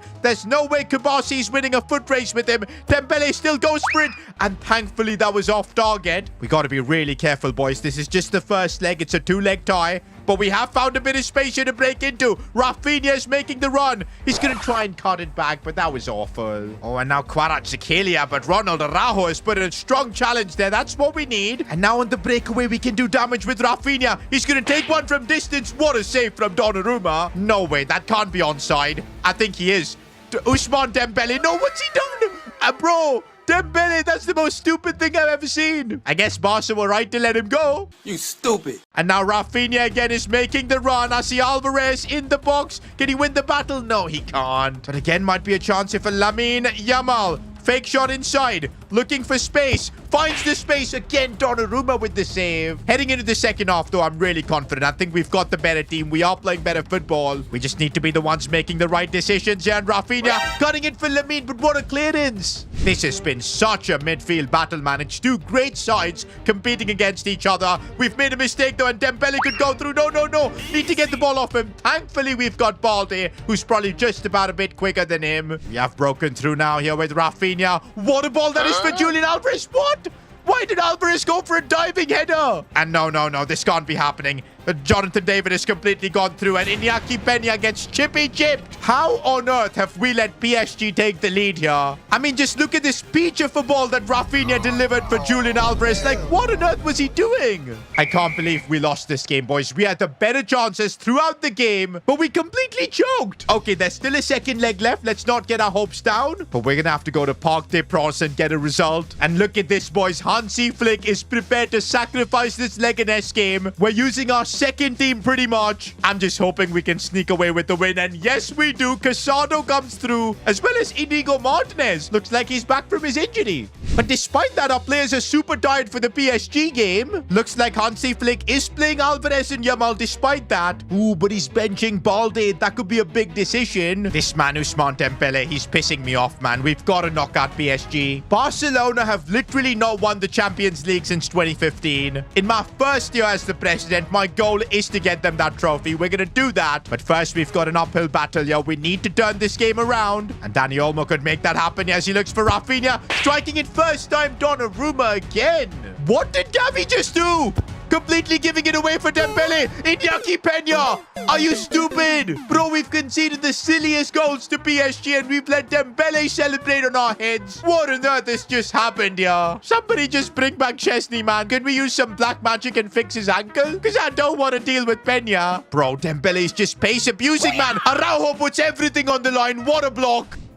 Oh, but a set piece, and Iñaki Peña, what are you doing? We are literally 3-0 down to PSG, 15 minutes in. I am not prepared for our Champions League journey to end. Let's give it everything. We do have the talent to make a comeback here. Lamine Yamal trying to go all by himself. What a goal there from him. That's what we needed, boys. A bit of hope. But now we can't concede now. No! Kevin De Bruyne, why? This PSG team is stacked. It's all over, boys. They're going to score again. Palacios makes it 5-1 on aggregate. We've been humbled, guys. That's all I can say. Knocked out from the Champions League. Utter humiliation.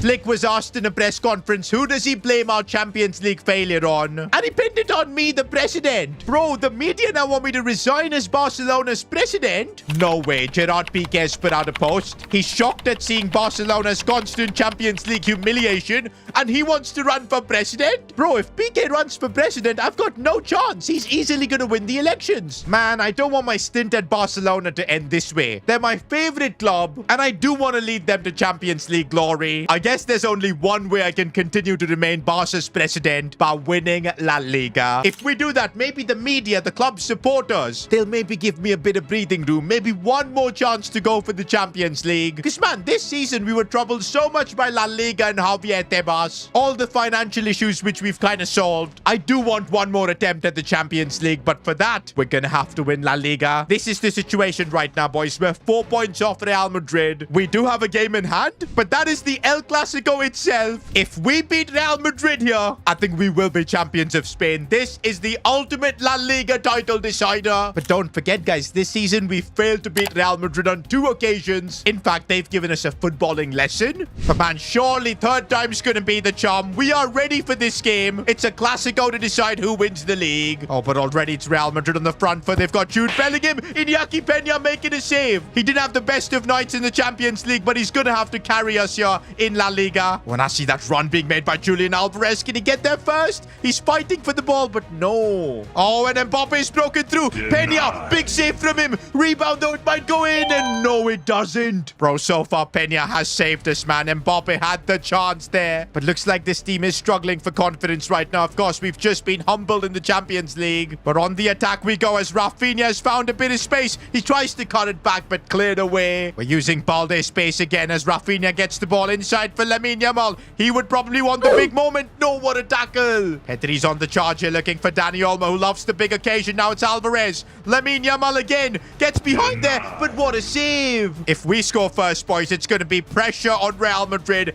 That's what we need to try and do. Lamine Yamal inside for Captain Rafinha, who has broken through, but a heavy dodge. No, Vinny Jr. has gone through. Iñaki Peña, that might be his best save of his career. Honestly, guys, I don't know how the scoreline is 0-0. Real Madrid was so much better. One man Peña saved us. But guys, no matter what, we need to find the breakthrough here in the second half. Is it going to be Rafinha who's broken through? He couldn't get the finish. But Dani Olmo, no way is that getting blocked. We need a goal and Flick is making an aggressive change. Young Dani Diaz is coming on for Olmo. Lamine is going to be playing in the hole. And the fresh legs of Dani Diaz is exactly what we need. Look at him run. There's nobody in the world who can catch him. Dani Diaz has broken through everyone here, but he couldn't find the end product. And now it's Lamine Yamal looking out wide for Balde.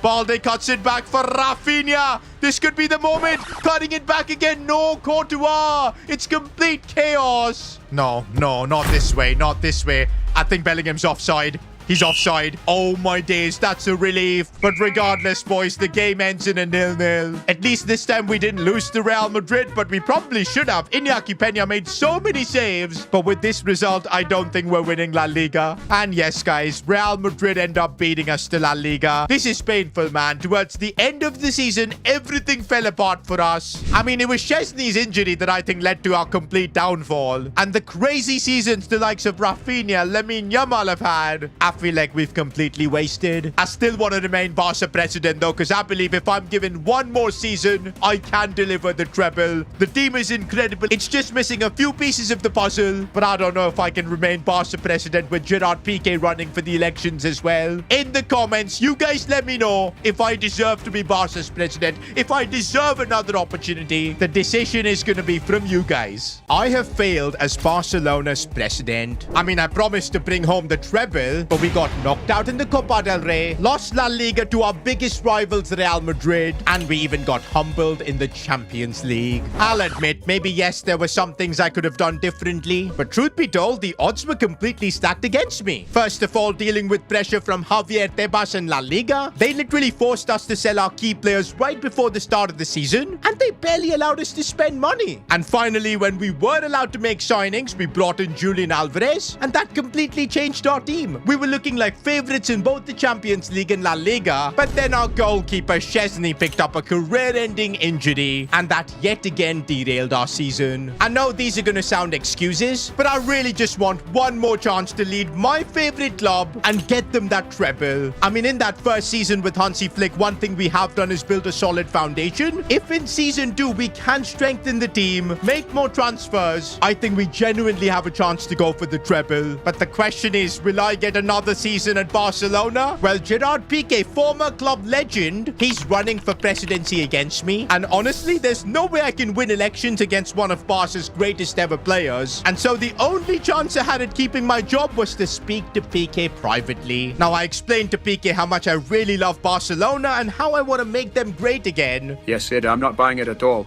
I don't think you can deliver. But then I told Piqué that if we're not top of La Liga by January, top 3 in the UCL league phases, I will myself resign and he can take over as president. Okay, Sid, that's bold of you. You have another 6 months. Make it count. And so our Barcelona journey continues. I mean, I really thought I was going to have to resign as Barca president. I mean, you guys in the comments were bullying me to do so, although there was a bit of support. A lot of you guys in the comments were being understanding to the fact that we had to deal with so much pressure, bad luck as well. But yeah, I've got no excuses now. 6 months to basically prove my worth here at Barca, and it's extremely clear what we need to do. First in La Liga by the time it's January. Meanwhile, in the Champions League, we need to be in the top 3. I mean, to be honest, with the team we've got, Rafinha is captain, Lamine Yamal, the likes of Pedri, Araujo, this should be possible. We can't be having any excuses. But there is one issue. Although we're gonna have the players to get the job done, we might not have the manager. Because if you remember, Hansi Flick was on a 1-year contract, and after the fact that last season all we did was disappoint him and annoy him, I don't know if he's gonna sign another contract with us. Straight away, boys, we're having a meeting now with Hansi Flick. Negotiations are underway. why are you still here? I thought PK was going to become the president. Hansi, I know I didn't get the job done last year, but this year things are different. Our team is better, and I can guarantee you with some quality signings that you want. You said the same thing last year, and you didn't deliver. Why should I sign this contract and waste another year? Well, Hansi, I'm going to say the same thing I told PK. Give me 6 months. One transfer window to prove myself. I will assemble a treble-winning team this year. With that, boys, I was able to convince Hansi Flick to sign a 1-year deal. But there's a clause that even he can leave the Barca manager mid-season if I don't give him the transfers he wants. And to be honest, guys, this season, there's no way we're not improving this team. It's kind of obvious. We need a goalkeeper. We don't have to Stegen. We were forced to sell him last year. Chesney is retired. We're gonna need a world-class goalie. And I think we'll also need a quality CDM. Someone who can do a bit more of a defensive job, because maybe that's what we were lacking last season in the big games. Now, the problem is La Liga are only allowing us to spend 81 million this year. It's a lot more than last season, but with this money, getting a world-class goalkeeper and a world-class CDM, it's simply not possible. But if I can convince La Liga that this year our revenue projections are a lot higher, maybe they'll allow us to spend more money. And as the club president, this is my job, bringing in more revenue to Barcelona. And one way I realized I could do that is by speaking to Nike as well as Spotify, our sponsors. And this is what we're coming up with, boys. Retro kits for the season. Our home kit is inspired by Barcelona's 2015 jersey, the one in which they won the UCL. And it's not just the home kit, boys. Look at our away kit for the season. Does it remind you of an iconic kit? I remember prime Messi wearing an away kit like this and destroying defenses. Now Lamina's going to be doing the same. We've even got new third kits inspired by one of Barca's former kits. These look amazing. And of course, we've got the all-black goalkeeper kits as well. Hopefully, we'll have a world-class keeper wearing this one soon. But yeah, you guys now need to rate our kits for the season. Was going retro the right play? Comment down below and let me know. And while you're down there, subscribe to the channel, especially if you want me to stay Barca president. But I'll say this, whether you guys like the kits or not, our plan seems to have worked. Barca fans are getting nostalgic all around the world. Pre-orders are going through the roof. And look at that, boys, with the record shirt sales. Our budget is now up to 159 million. That's what La Liga and Javier Tebas are allowing us to spend. And that should be more than enough to bring in a world-class goalkeeper, as well as a CDM, although we're going to need Hansi Flick's opinions on what kind of players he wants. And okay, guys, I've just received an email from Hansi Flick on what he wants for his signings. For the goalkeeper position, he's not too bothered, but he does want a player that's above an 87 overall. And I don't think that's unreasonable, especially when you see what he's competing against. Real Madrid have got Courtois, probably the best goalkeeper in the world, and he's 89 rated. And we're going to need something like that. Iñaki Peña is a good backup, but last season we did see his shortcomings. For the CDM spot, Hansi Flick is being very specific. He wants a player that he's coached before. And okay, guys, I can see what Hansi Flick is hinting at. He wants a reunion with Joshua Kimmich. And to be fair, there are rumors in real life linking Kimmich with Barcelona. And honestly, when you look at his stats, it feels like he would be the perfect fit here at Barca, especially in the system Flick has got us playing. He's got incredible passing, even the long ball pass play style plus. The only thing that's going to make it tricky signing him is the money aspect, because we're going to have to bring out the checkbook for this. But hey, that's why we're selling out our retro kits.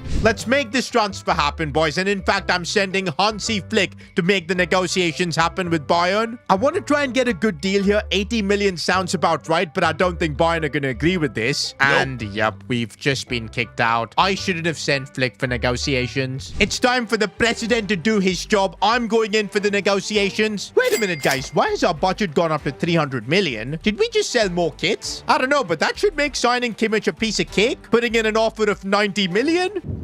See, now that's some bullshit. And okay, they've countered with 112, but somehow we've got way more money. I really don't know how at this point, but we're going to make use of it and try and sign him for 100. And there you go, we're getting Kimmich. Not going to lie, boys, I think Hansi Flick's going to be really delighted with a signing like this. I mean, Flick and Kimmich literally won everything at Bayern together, and we do need a bit of a defensive option in that midfield. Kimmich is really going to elevate our team massively. Now, what I'm really wondering is, where did we get all that extra money from? I don't think we've sold that many kits. Nike isn't going to give us that big of a cut. And hold up, I'm looking at the squad. Kimmich is in the team and everything feels fine. We've still got our big players like Yamal, Araujo, Rafinha. Is somebody missing? Oh no. Where's Gavi? Did he have a release clause, guys? Because I think he did. And freaking PSG paid it out. That is crazy, guys. Gavi has made the move to PSG. Unbelievable. I mean, maybe I should have seen this coming, because apparently Dembele's profile picture on Instagram is a picture with Gavi.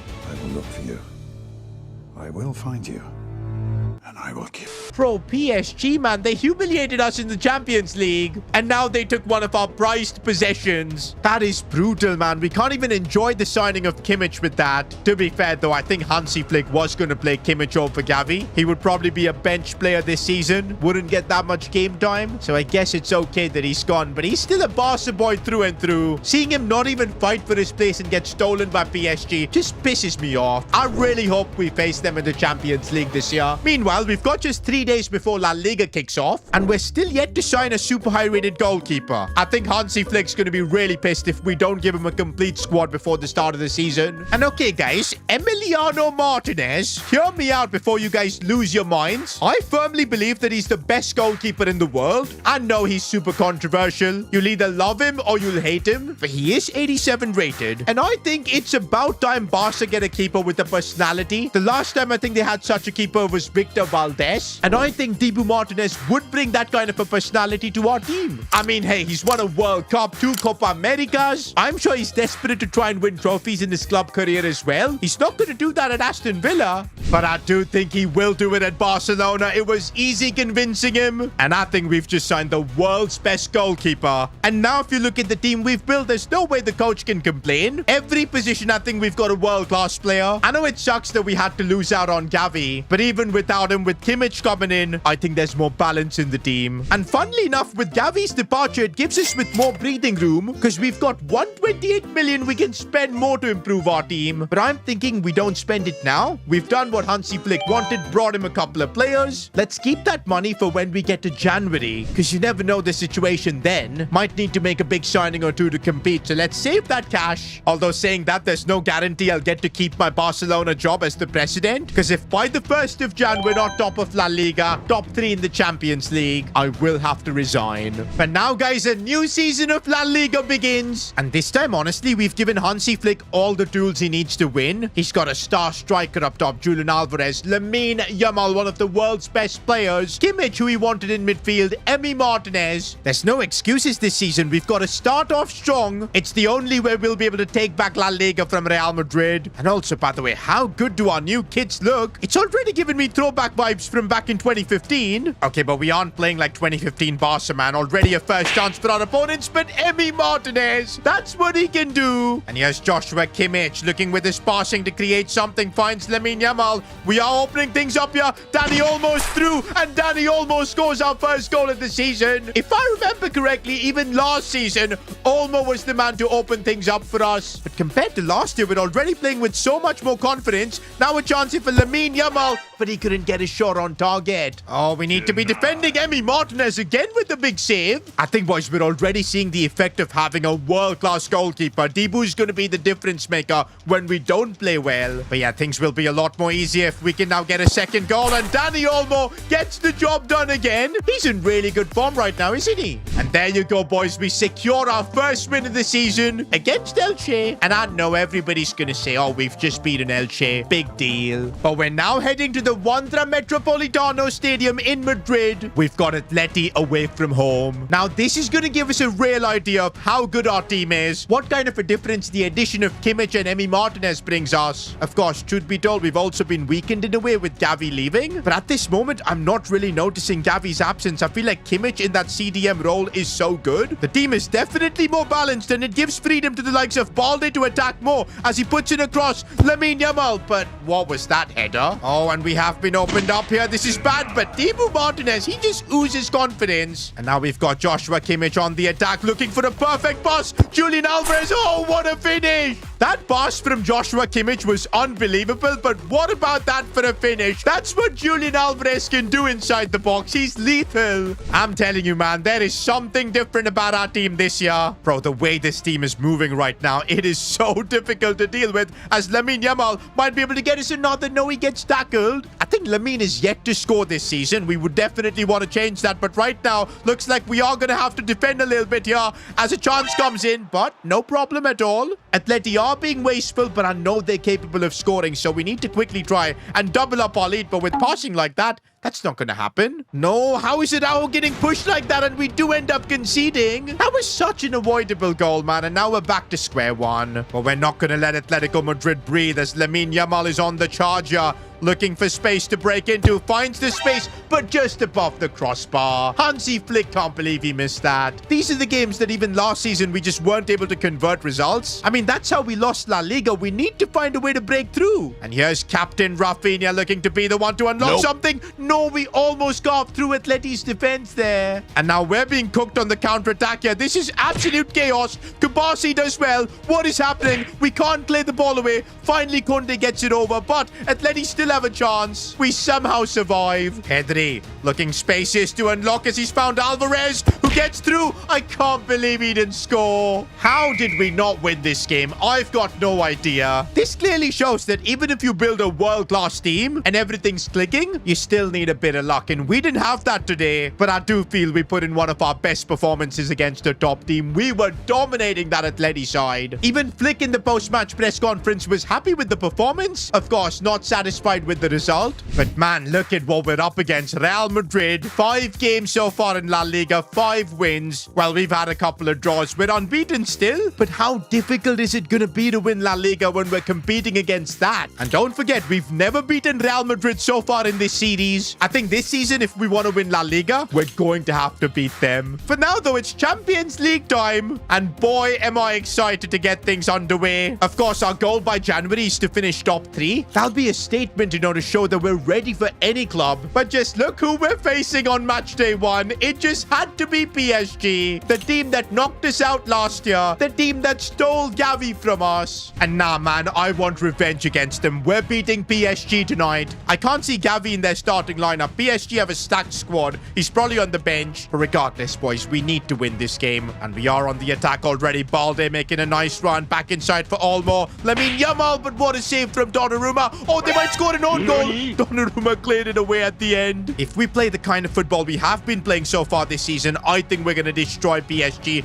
We just need a bit of luck. And right now, Lamine Yamal has broken through. But again, he's not got his shooting boots on. Oh, and there's Ousmane Dembele. I do not want him seeing doing anything against us. But Emi Martinez, strong hands. No way, Dembele is broken through again. I can't believe it. PSG have taken the lead. Of all players, Dembele as well. And he might score again, but this time Emi Martinez with a strong save. Oh, but we've broken through here with Dani Olmo, who's going to square this for Lamine, and there's the equalizer. Finally, Lamine scores. I know it was only a tap-in, but still. This is the kind of response we want from Barca. Going 1-0 down, but still not giving up. Oh, but this is what we don't want, boys. Injuries. Kunde's picked up a knock in this first half. We're going to have to bring on Henry Ford. We've made a conscious decision of not signing backup fullbacks, trusting the likes of Gerard Martin and Hector Ford. Hopefully, in the second half, this decision will pay off and they won't make a silly mistake or anything, because I know they're talented players. Oh, look at the space here for us to counterattack. Dani Olmo, though, doesn't have the pace, but Marquinhos made a wrong lunge. That's put Dani Olmo completely through, who does not waste the chance. We've turned things around PSG and we've got our lead. No, but now it's all about keeping the lead. Brilliant defending there from Hector Fort. I told you we were right in trusting him. Now we've got Rafinha on the charge, looking for Julian Alvarez. He loves these positions, but he's put the header wide. I mean, literally same situation against Atleti he scored. Should have done better there. Meanwhile, look at that. Gavi has just come on for PSG. I'm sure he's having mixed feelings too, and he's just intercepted my pass there. Nah, man, we now can't let PSG win. With Gavi especially. No, no, no. And there he is trying to get the ball from Lamine Yamal, and he's actually done it. These two have spent a lot of time playing together. Yo, with Gavi on, PSG have genuinely been so much better, and they get their equalizer. That's the Champions League for you. You put the foot off the gas, you get punished. No way, man. I can't believe this. In the 90th minute, PSG just own us yet again. The fact that we were the better team, I feel again. At this rate, even after finally doing my job as the president, building a good Barca team, I might have to resign come January simply because the team is now not performing. I mean, they are on the pitch, but we've had absolutely no luck. I mean, at least we do manage to get a win against Shakhtar in the Champions League. But man, after 2 games, we're 16th. Easy top 3. If I'm not 16.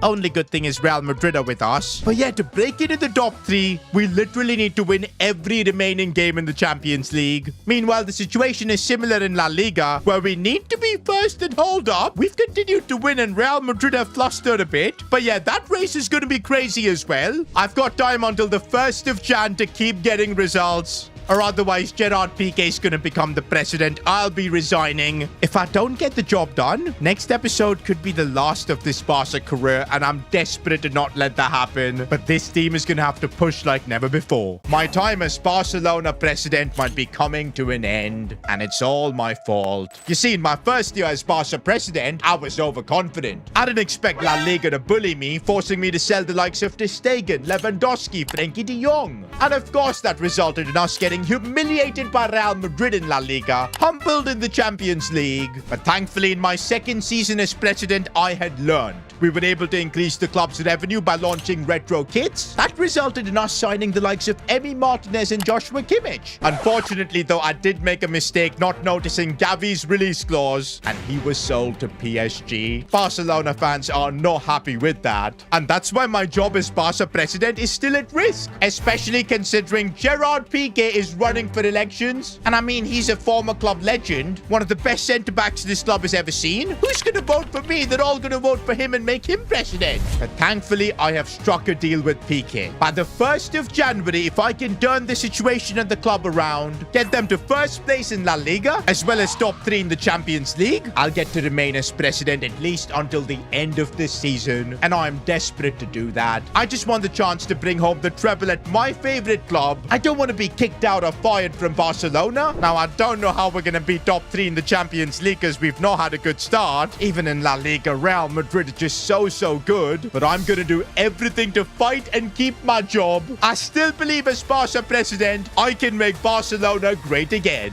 Here we go, guys. We're back again on our journey with Barcelona. But this could also be the end of the road. Do you know what? I don't think it's that unreasonable from the club and everyone to be expecting us to be top of La Liga by the 1st of Jan. I mean, hey, if we want to win La Liga, we anyway need to do that. And as things stand with the game in hand, we're also one of the only teams unbeaten in La Liga so far. And honestly, compared to last year, I think I've done a better job building a team out for Hansi Flick. I mean, he wanted a German midfielder from his Bayern Munich days. We gave him Kimmich. We gave him probably the goalkeeper with the most aura in Emi Martinez. I mean, this team is incredible. I know it's frustrating to see Gavi join PSG. I didn't want him to leave. It just happened. He had a release clause. And of course, Dembele did everything to convince Gavi to leave. There wasn't really much we could do. Of course, the annoying thing was that PSG got the last laugh as well because we did face them in the Champions League and they did beat us. And that's why more than La Liga, I'm fearing whether we've got what it takes to climb up to top 3 in the Champions League. PSG already cooked us, which means we're gonna have to be near perfect to get there. Do you know what? Let's take things one step at a time. We're facing Bilbao in La Liga. Ooh, and looks like Hansi Flick is rotating the squad massively. Montes and Diaz from the academy starting. Gerard Martin as well. Now, that's something we definitely learned last season, how important squad depth is to be competitive in all competitions. Well, this season, I think we do have better squad depth, so let's see if we can. Because, yeah, if we want to be top of La Liga by the 1st of January, we're going to need squad depth. And here's, of course, Diaz from the academy. Does really well to square it for, of course, Ferran Torres. Do I see him wearing the number 10? No, that's a crime. What the hell has this world come to? I know Ferran Torres is the shark, but we can't have him wear the number 10. Bro, the Barca kit man has made a grave error, man. We can't. I can't see that happen. After this game, we're going to remove that number 10 off him. Superstar. Yeah, kid. Take a hike, Bob.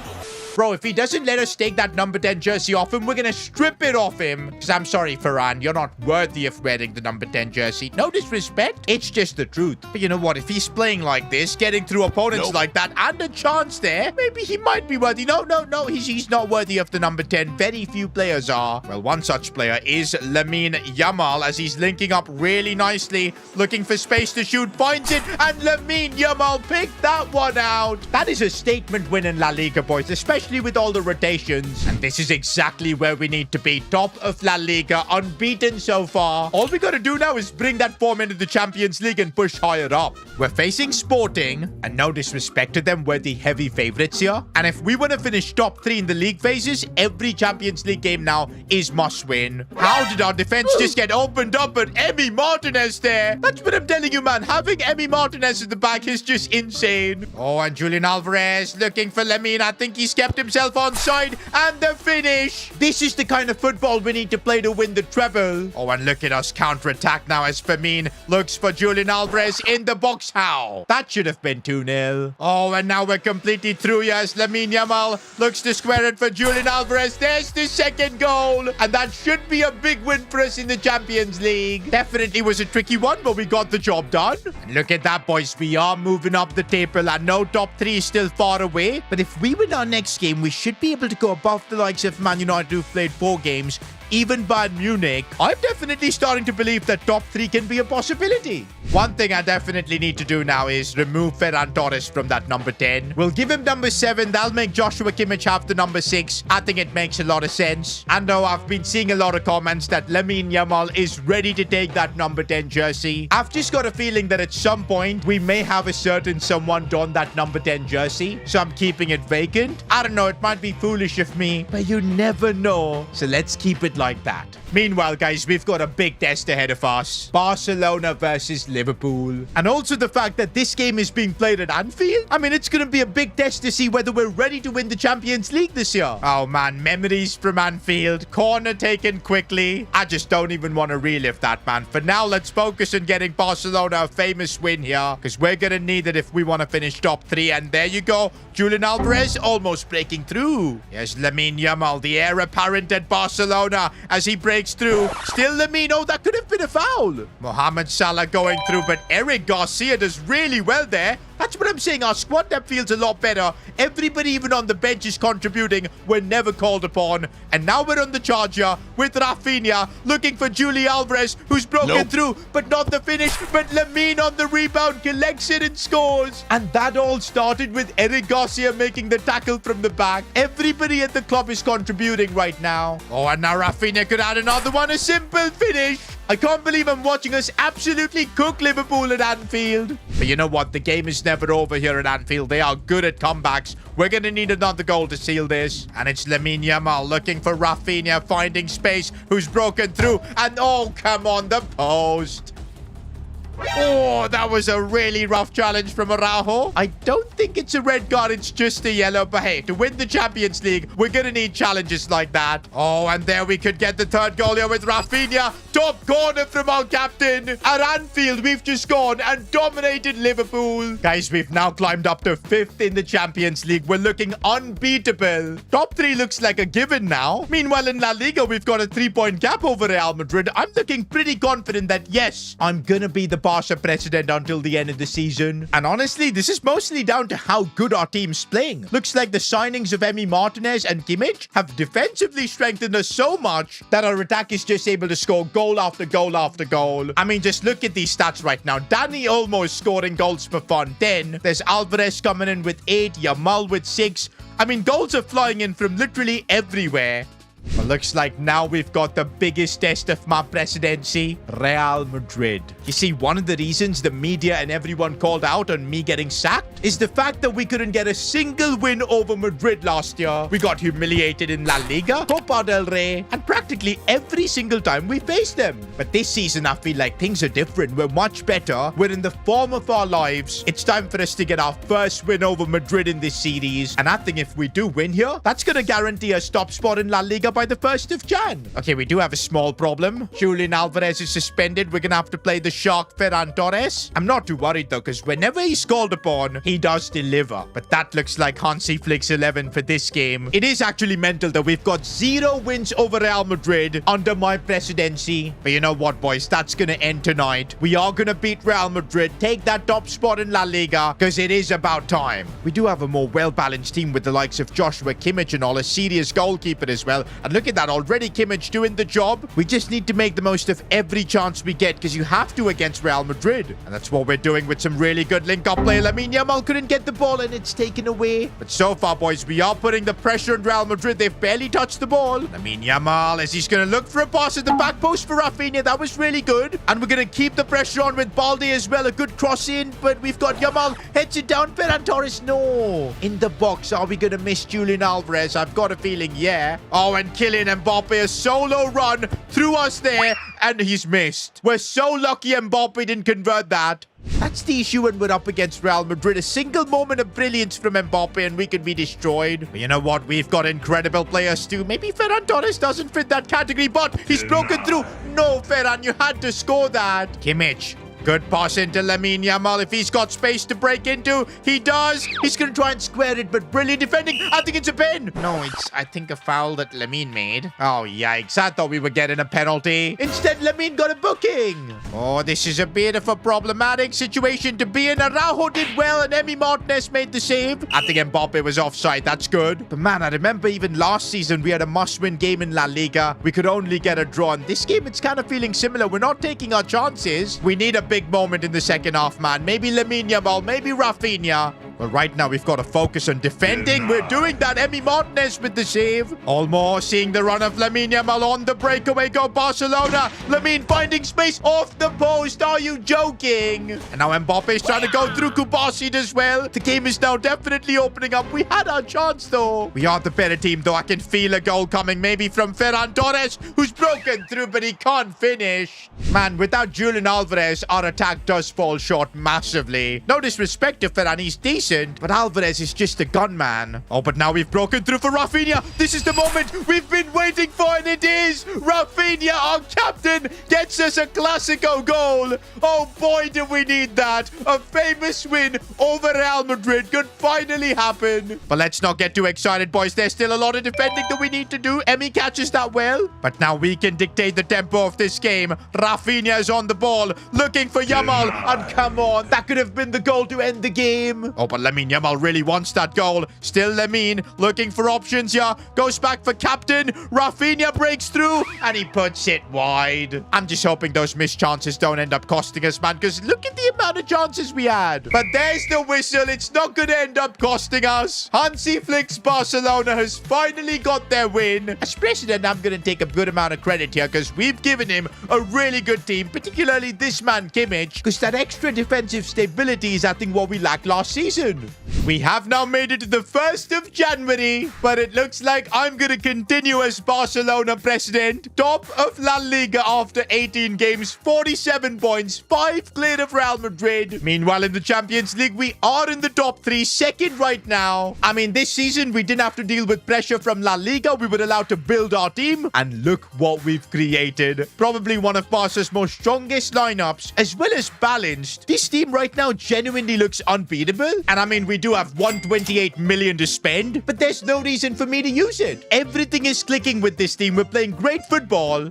Okay, wait. Araujo just got injured? Oh, it's only a knock. He'll be able to play in like 9 days. Yeah, that's one thing that could hold us back, injuries. And with the amount of football we've got to play, look at all these midweek games. Injuries could change my mind in terms of making transfers. But hey, if we stay injury-free for the most part, we don't need to change anything. I trust this team in bringing home the Champions League trophy. For now, though, we've got another trophy to try and win, the Spanish Super Cup. Look who we've got playing in Clásicos, boys here. Montes and Dani Diaz are academy graduates. I mean, yeah, with the fixture scheduling we've got, we're gonna have to use the youngsters, but they are fearless, of course. Here goes Dani Diaz, gets tackled there, but tries to win the ball back. Gotta say, though, mentally in this Clásico, we look like we've got the better of Real Madrid. The pressure is totally on them, and it does feel like they're crumbling. 16. This is Real Madrid we're talking about. Let's not get too excited, but we could get the first goal. We do it, Lamine Yamal. I mean, we literally couldn't get a Clasico win last year, but now we might get 2 in a row. Oh, and Julian Alvarez is trying to dribble and dribble as he looks back for Lamine Yamal. Again, the space, the dribbling. Oh, that is world class from Lamine Yamal.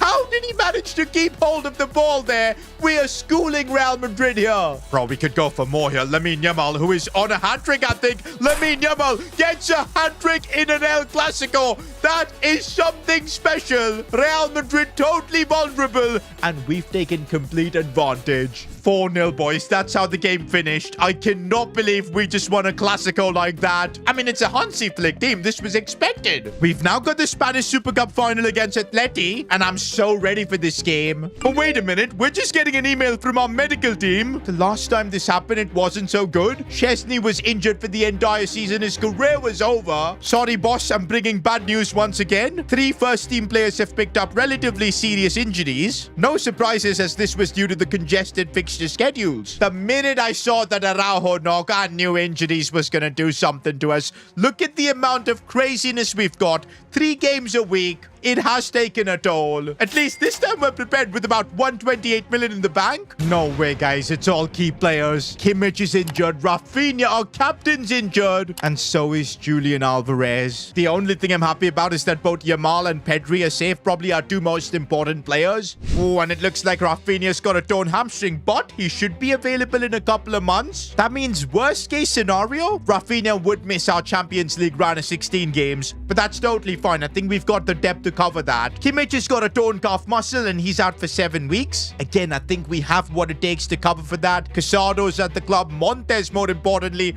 probably will get more game time. Fermin Lopez can play in that role. But oh no, this is bad. It's an ACL injury for Julian Alvarez. His season is over. And honestly, I'm not too sure about Ferran Torres leading the line. This is how our team would look like with all the injuries. I think Dani Diaz and Montes will get the job done. Even though they're low rated, they're from La Masia. They know what it means to play for this club. I think they will step up. But I'm not going to trust Ferran Torres to lead the line. We do have 128 million. With that, we could really get a world-class striker. Wait a minute, guys. All we need is a player who can play in that striker position for 6 months. Because then, of course, Julian Alvarez will be back. And let's be real, I still want him to be the main man. But until then, we could do something historic. And at a lot of different points in this series, I thought maybe we can pull it off. Maybe it makes sense. But we didn't do it. But now, though, the club needs someone to come in. Maybe it is indeed time to bring the GOAT back to Barcelona. This is what he does!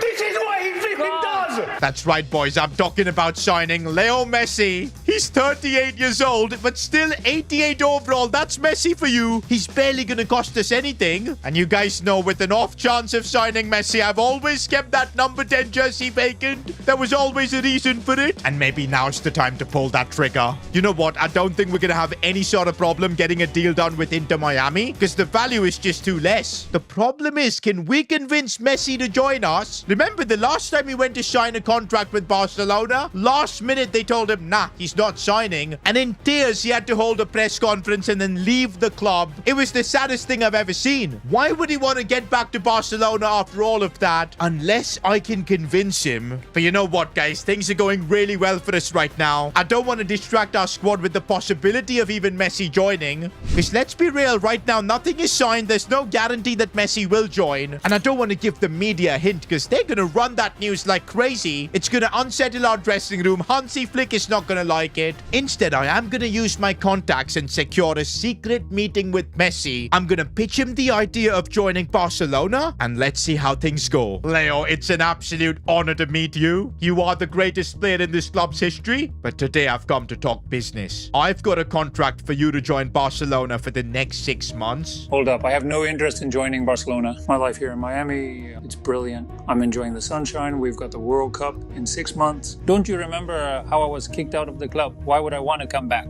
Because the club needs you, Leo. Rafinha is out injured. Julian Alvarez is out for the entire season. And I mean, come on, I know you want to say goodbye to the Barca fans properly. This might be the perfect chance. And also, don't forget, with the World Cup in 6 months, you want to prepare physically to be in the best shape of your life. And at Barcelona, you will be training with world-class players. It will help. I'm not sure I'll get along with Hansi Flick. He'll want me to press the ball like a maniac. I can't do that anymore. I haven't spoken to Flick, but I'm sure he'll make concessions for you. You're Messi. You haven't even spoken to the manager. This meeting was a waste of time. My journey with Barcelona ended a long time back. I don't think I'm going to change my mind. But come on, Leo, you're still playing at a high level for Inter Miami. And don't forget, you made a promise to the Barca fans to bring the Champions League back home. And guess what? You couldn't do it. You left. Now, I wasn't president back then. I would have never let you leave. But truth is, you're getting a chance now to fulfill your promise, help Barca win the Champions League, and you're running away. How dare you think that I'm running away? With that, Messi left the meeting and he was angry. I don't know if that secret meeting went down well, but I think we've put it in his mind that he has unfinished business at Barcelona. I think he will call back. But of course, before we make this transfer happen, you guys in the comments need to let me know, are we doing the right thing?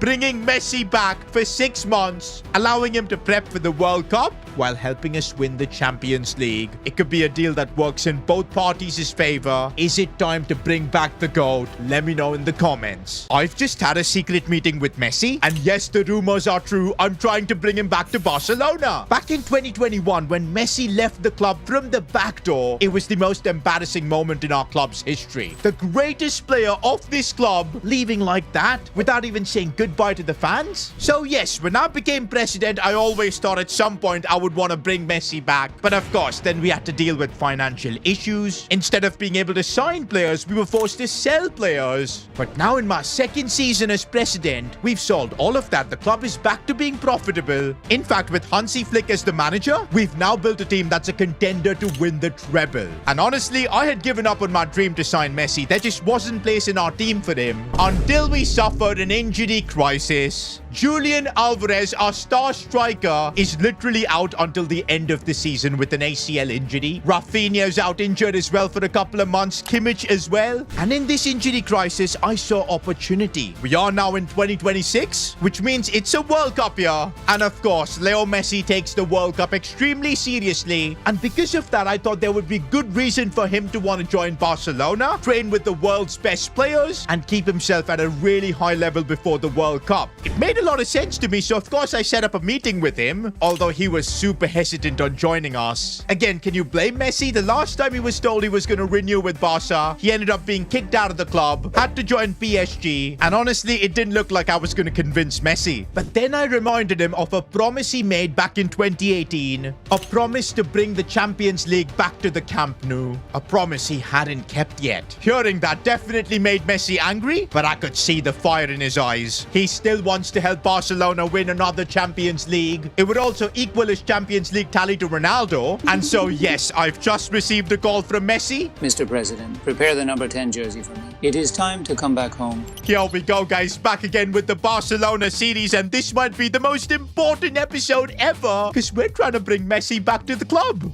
I mean, I joked about it before to sign Messi, but I never believed it could actually happen. I never thought we'd have space for him with the kind of team we're building. But the injury to Alvarez changed everything. I think we can fit Messi perfectly into our team. Of course, Hansi Flick will have to decide how Messi's gonna play. Right now, guys, we're dealing with Inter Miami. Of course, Messi's agreed to join us, but we do need to get a transfer sorted. We're gonna have to pay cash to bring Messi back. Good thing we do have 128 million, but I don't think we're gonna need all of that. I think 30 million is gonna be enough to bring the GOAT back home. Yes, guys, we've agreed a deal with Inter Miami. That was easy stuff. And now we meet Leo Messi once again. That secret meeting that we held with him was enough to convince him that yes, he's still got unfinished business at Barcelona. And also, unlike previous years, Messi doesn't want crazy wages or anything. He knows that last time his wages cost Barcelona a lot of financial trouble. This time he's willing to just ask for 64,000. Once an appearance bonus though. But I don't mind that at all. That just shows how big of a club legend Messi is.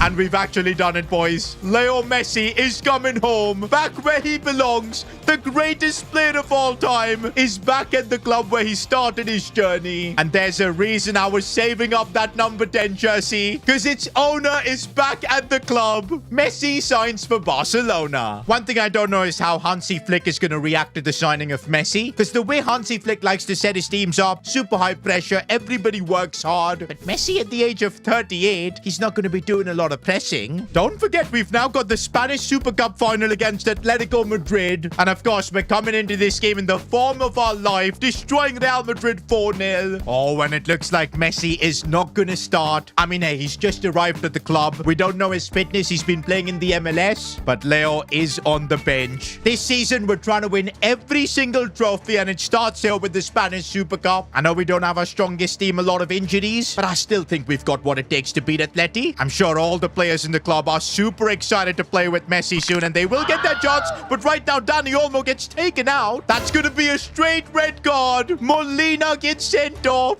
Bro, I wish Leo Messi was on the pitch. He would have easily scored this free kick. Instead, we'll let his prodigy show what he's all about. Lamine Yamal is going to take this free kick. Can he get this one up and over is the real question. Lamine goes for it. It's decent. It's off the crossbar. Oh, but Atleti, even a man down, have managed to break through. Araujo, that was so smart. With the man advantage, we're looking too strong right now. Ferran Torres on the ball, looking for Lamine. And there's the opener. And look who's celebrating on the bench. Messi and Flick. And here I thought these two were not going to get along. Danny Diaz, though, is trying to seal this game for us. And Danny Diaz scores in a final from La Masia to now scoring a cup-winning goal. Barca are up 2-0. Oh, but Atleti have got it into our box, and Marcus Llorente, fair enough. That gives them a fighting chance. But now in the second half, we're seeing the moment everybody's been waiting for. Leo Messi is coming on for Lamine Yamal. Okay, just as Messi comes on, we almost concede. Emi Martinez, though, big save. And as expected, guys, we are defending right now, and Messi is nowhere to be seen. But Leo is waiting in the attack to get the ball, and that's his first touch as a Barcelona player.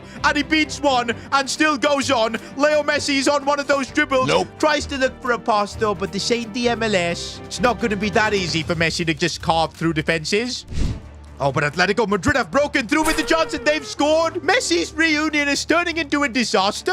No. This is not how Messi's chapter here at Barca is going to begin. We can't lose the Super Cup. Messi's now taking matters into his own hands with his dribbling. Still Leo Messi looking to find space, but All Black with the save. Set piece for Barcelona. Messi, of course, is stepping up to take it. The header is bad. Messi looking for Ferran Torres, and that was a really nice pass as Ferran goes through, cuts it back, looking for options. Dani Olmo looking for Leo Messi, who's broken through, and Messi does what he does best in the 90th minute, winning the trophy for Barcelona. Leo Messi is back at the club, and this is what he does. I was honestly not expecting a dream return like that for Messi, but he's back, and the first thing we're doing is lifting a trophy. Okay, now I know Messi's back, and we're all hyped. I also can't wait to see both him and Yamal cook on the pitch at the same time, but we must not forget that we've got the same amount of trophies as last year. And don't forget how everything just fell apart last season. This time, though, our squad, I think, is better. Even with 3 key players out injured, we can still survive this. We've brought in Messi. I don't particularly think we need any more signings. The team is really good.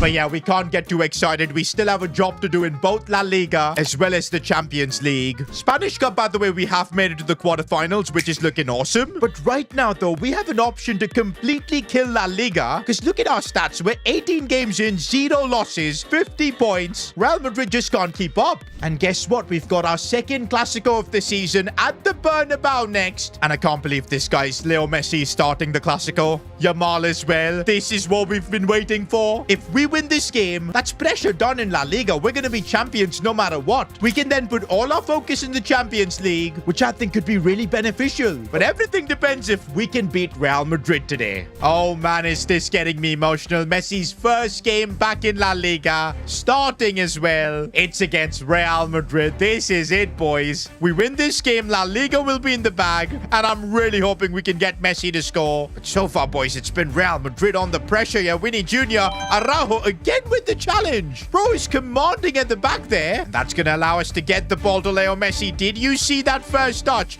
And now he can drive it forward. Nope. But he does lack that pace now. He isn't 24 anymore. Oh, and Kylian Mbappe is broken through, and with that pace, he's very virtually unstoppable. Fair enough. Real Madrid getting a fighting chance in La Liga with Kylian. But you know what? This game has just started. In our last 2 Clásicos, we've completely schooled Real Madrid. I'm sure we can do it again. But yeah, of course, we're missing a lot of our key players due to injuries. But we do have Messi in the box waiting for the cutback. We couldn't get the ball to him. Oh, and there's Leo Messi. Oh, cleverly done to find Dani Olmo. That should be the goal. And there you go. Olmo scores against Madrid. But guess who got the assist? Of course it was Messi. Bro, Mbappe is actually crazy, man. Fair enough. They carved us open there. Gotta say, with Messi, one problem is that we do defend with 10 men. It does feel like that. He gives us a lot offensively, but I can't hide the fact that he does not contribute defensively. But if we can get him the ball like this and he can find Lamine Yamal and we can score like that, then there's no issue whatsoever. Second assist for Messi. Lamine and him linking up. By the way, it's so crazy that we've got both Messi and Lamine on the same pitch. The last time these two probably met was when Lamine was a little baby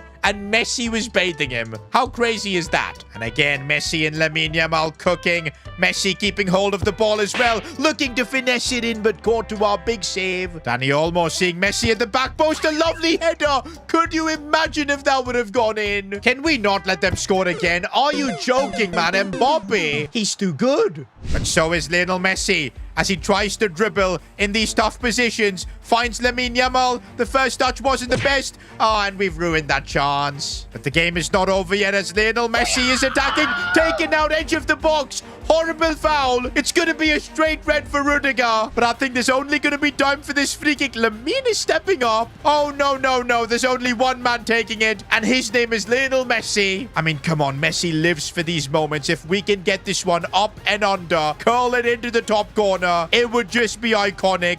In a Clásico, Lionel Messi. I'm not sure if there's enough power. There might be. No, it isn't. But we still might have a chance. We get the ball to Messi.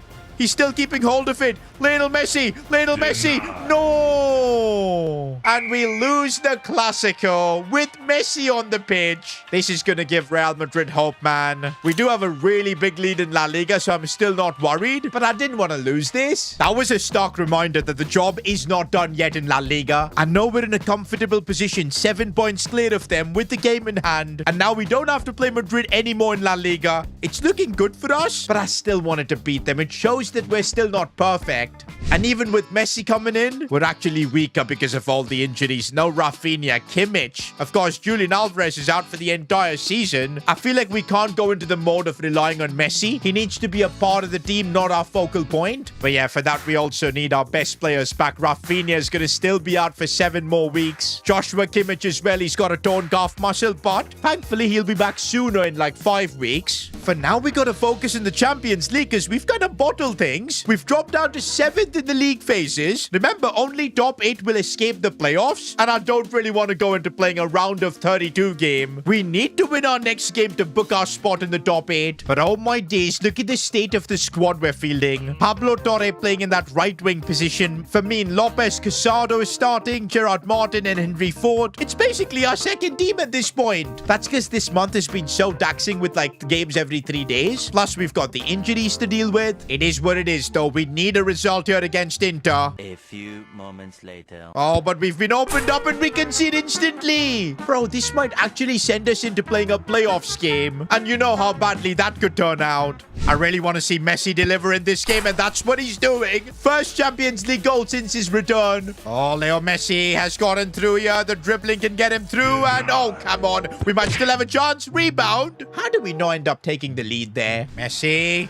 Again, finding space. That is what Leo Messi does. And another Champions League goal for him. Bro, we've got about 25 minutes left in this game. Leo Messi is on a hat-trick at the age of 38. Getting a Champions League hat-trick is a possibility. But you know what? I doubt Messi cares about that. The goal right now is to get the win for the team. And man, is it getting difficult to defend. Emi Martinez coming through. Bro is probably extra motivated seeing Messi play ahead of him. Oh, not like this in the 88th. How did Lautaro get through there? And he scores. Bro, with Messi in the team, we're about to again not get a result that we need. Unless Messi could do something here. He can't, man. He can't keep saving Barca. He's 38 years old. 2-2 draw against Inter, and this could end up being really costly. Oh Oh my days, our luck. We end up finishing 8th. 1 point above Real Madrid, and that puts them in the playoffs. But we somehow survive. That is crazy. Meanwhile, the draw for the Champions League round of 16 is out. And this is the benefit you get for qualifying in the top 8. We get Copenhagen. No disrespect to them, but this should be easy for us. Meanwhile, Real Madrid get Man City. By the way, we've gone through more La Liga games and we've just extended our gap over Real Madrid. It's now 9 points with the game in hand. Spanish Cup 2, we're looking basically guaranteed to make it to the final. Also, since we are in March right now, oh yes, that is what I was waiting for. Kimmich is back from his injury. Finally, we've got our midfield duo of Kimmich and Pedri reunited. Now all we need is Rafinha to come back and we've got our full starting 11 sorted. And okay, that's not too bad. Rafinha's torn hamstring will be fully healed in a couple of weeks. So he's literally going to be back after this Copenhagen tie. Are we going to have to go into this Copenhagen game without both Messi and Yamal? Because they've got literally no stamina. I guess Pau Victor is going to have to play. Pablo Torre as well. Bro, I genuinely can't believe the team we're having to field in a Champions League knockout game. I don't even want to play with this team. With the team we've lined up, there's a genuine chance Copenhagen could cause an upset. I'm just glad Kimmich is in the lineup. We need a bit of experience. Then again, this is also a golden opportunity for all the academy players getting a chance. I mean, imagine Danny Diaz playing a Champions League knockout game. This is probably what he's been dreaming of, and he's broken through with his pace. Danny Diaz makes it count against Copenhagen from La Masia. The one-ticket strikes. Nah, man, Danny Diaz's pace is genuinely unplayable. How do you stop that? He's gonna square it, but come on, Pau Victor. Oh, but Barcelona opened up, and well.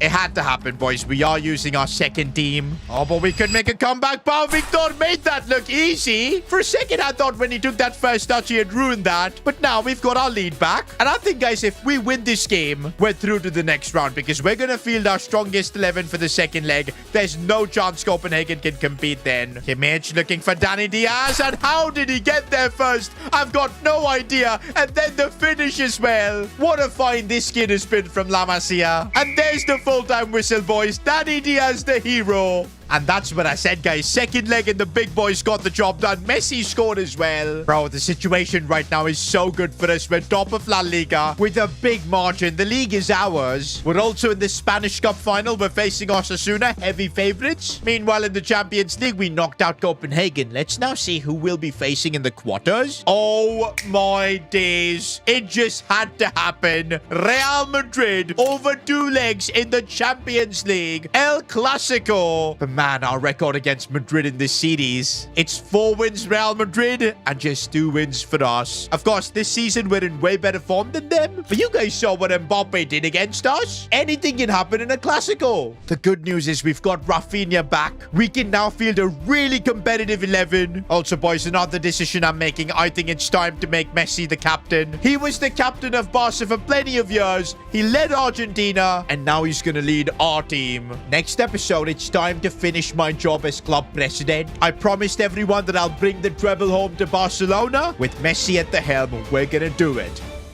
I've just pulled off my most controversial decision as Barcelona president. Yes, I've brought back Messi. That's right, boys. The GOAT is back in Barcelona for one last dance. And I know you guys are criticizing me for this decision. The comments were all grilling me. Watch this decision completely flop. I'm a Messi fan, but bro was glazing hard, not gonna lie. Bro, I wasn't glazing Messi. Stop the cap.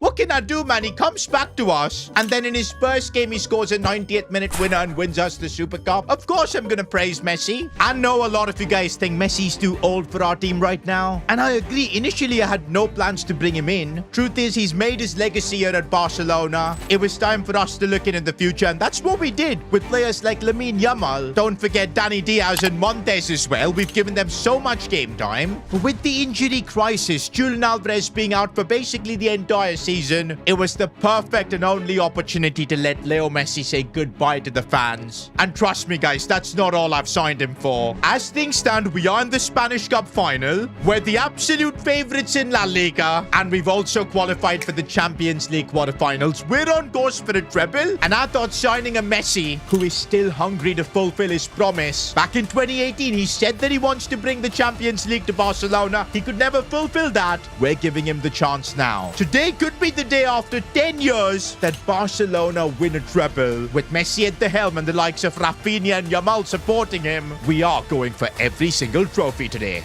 All right, boys, moment of truth right now. We're going to find out who we're facing in the Champions League quarterfinals. We got super lucky in the round of 16, destroyed Copenhagen, but now we could end up facing a club like Bayern Munich, maybe Inter, who've just knocked out PSG. There's, of course, Real Madrid, Juventus, AC Milan. Who are we going to face? Oh, my days. Are you actually kidding me? It's an El Clasico in the Champions League. That is outrageous. I don't think this has happened since 2011 in the Champions League that these two titans have collided. Well, I guess if we want to win the treble, Hansi Flick's boys are going to have to be ready. The good news, boys, is that both Rafinha and Joshua Kimmich are back and available for the Real Madrid games. I think we're going to need them. We're fielding our strongest 11 by the looks of it. I mean, Balde and Kunde don't look fully fit, but I don't think we've got a choice, man. It's such a busy period. We've got so many games. Hansi Flick isn't taking a chance. Mbappe and Vinicius, that's what we're going to be up against in this Champions League quarterfinals. One thing that's not in our favor is our head-to-head record with them. Since I've been president, we've beaten them twice. 1 draw, but 3 losses. But hey, this is the first time we've got Messi captaining us against them. He is the player with the most goals in Clasico history.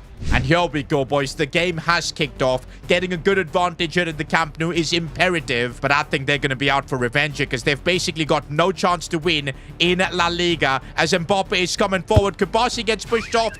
And almost they scored. We're going to have to be careful, boys. This is the only trophy Real Madrid have got to play for. They're going to give it everything. Oh, Vinny Jr. using his space. And now Kylian Mbappe is broken through. That is why we need Joshua Kimmich to clean things up at the back. Also, I'm so happy Rafinha's back. He's going to give so much to our attack here. Rafinha using his space. Linking up nicely with Leo Messi. What can Messi do to unlock the defense? Oh, we get past Rudiger. And Messi does what he does best in a Clasico as well.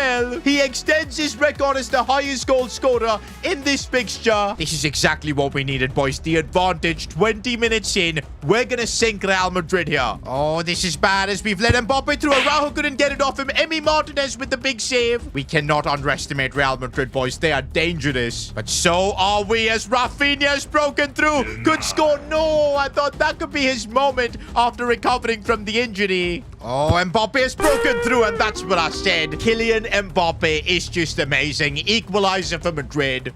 In this series, Clásicos haven't really gone our way most of the time, but we can't afford to get knocked out of the Champions League. It will be a complete failure of our project. We need to try and get an advantage here. Balde's on the ball. He's going to cut it back for Dani Olmo, and Dani Olmo, right place, right time. He is so good as like that shadow striker, and we've now got our advantage back. Oh, Mbappe's through again, and there's no defender that can even get near him. Emi Martinez, though, massive save from him. Oh, but we can't keep relying on Emi Martinez, man. Mbappe again with space to run in. No, Araujo, what did you do? Okay, maybe he did the right thing. How is that not a pen? Okay, I'm doing a VAR check because I feel we robbed Real Madrid here, but I think Araujo did get a touch of the ball there. It's not looking like he changed the trajectory of the ball. Like, look at this. It was close, but he got something on it, I feel. But you know what? I have seen refs give stuff like that for Real Madrid. We got super lucky there. But this isn't about luck as Messi looks for Lamine Yamal, and that should be enough to kill this game off. Messi and Lamine linking up. This is like dreamland for every Barca fan out there. And that's the first leg done. Hansi Flick is finally smiling and in a good mood. And just look at who took the man of the match award against Madrid. Of course it was Messi. Okay, guys, we've got a midweek game in La Liga against Almeria. But yo, Hansi Flick just does not care. He's rotating the entire squad. Do we still get the win? Of course we do. I guess because Lamine came on and scored a brace. But at least most of the team is fit for the second leg against Madrid. Except for Kunde and Balde. Why are their staminas absolutely shattered? I guess Hansi Flick is going to have to rotate the squad a bit. Firmin, Hector, Gerard Martin are all playing. But we've still got Messi, Rafinha, and Yamal up top. And all we need in the second leg is to take the lead. And I don't think Madrid are going to have what it takes to make the comeback. But yeah, if they score first, somehow it's going to be game on. Kabasi's not going to let that happen, though. This might be the biggest game of Gerard Martin as well as Hector Fort's lives. I mean, we're literally trusting them in a Clasico. Kind of shows how good of a squad we've built. Kabasi versus Mbuemo. What's he doing at Real Madrid? Finds Mbappe. We need to defend this. Araujo is not doing a good job. Kylian Mbappe is broken through. Big save. Bro, Emi Martinez makes the most most clutch saves, man. And now we can hit them on the break as Messi and Joshua Kimmich link up. Leo Messi's going to take one from distance, forcing a save out of Courtois. Could we do something from a set piece? That's the real question. No, we can't. We're going to get the ball back to Messi. I want to see some movement in the box. Ronald Araujo wins the header but puts it wide. Messi literally put that one on a platter, but I think Araujo was offside. Yeah, he was. Just about. His knee was. Rafinha looking for Lamine Yamal. Cheeky chip, and that's the goal we wanted. That literally puts us 4-1 up on aggregate. I think it's all over for Real Madrid. But yeah, I don't think we can still count out Real Madrid. We need one more goal, and I think, yeah, they're not coming back from that. Okay, maybe we shouldn't have counted Real Madrid out as Embuemo and Vini Jr., but we defend that well. Emi Martinez makes a good save. Right now, it legit feels like if you throw anything at our defense, we will somehow survive it.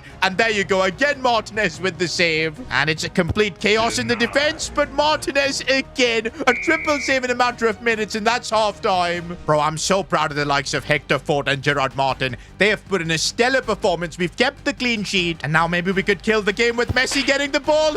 No, the keeper with the save. Oh, Real Madrid might get a goal back. They do. But I think it's fine right now. We still have a 2-goal cushion. I really don't want to get our advantage back, and we found Lamine Yamal. There you go. That should be enough to end this tie.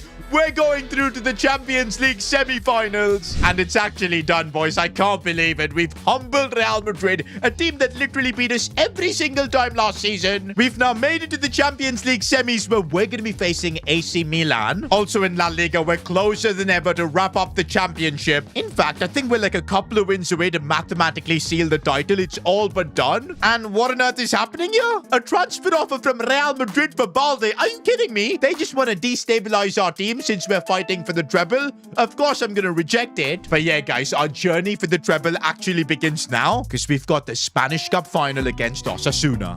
But we've already got a speed bump on our road to the treble. Bro, look at the stamina of our players. Wow, guys, I can't believe it's a cup final and this is the team Hansi Flick is fielding. I mean, to be fair, like Yamal, Messi, Rafinha, they're all super tired after those games against Madrid. And to be fair, we're in this Spanish Cup final because of contributions from the likes of Diaz, Montes, Ferran Torres. And I always said this, if we're going to win the treble this season, it's going to be because of our squad, not because of just our first 11. What a story this could be for some of the youngsters to help us win a big trophy like this. Oh, and already Osasuna on the attack here. And well, the young Barcelona team are getting exposed. I did not expect to be 1-0 down in the cup final. I think when we saw this fixture against Osasuna, it was like a guaranteed victory for us. But I do think the likes of Diaz and all have more than enough talent to help turn this around. We're looking back inside for Ferran Torres. There you go. The Shark gets this back in it. And do not underestimate the talent. We've got Diaz with the goal.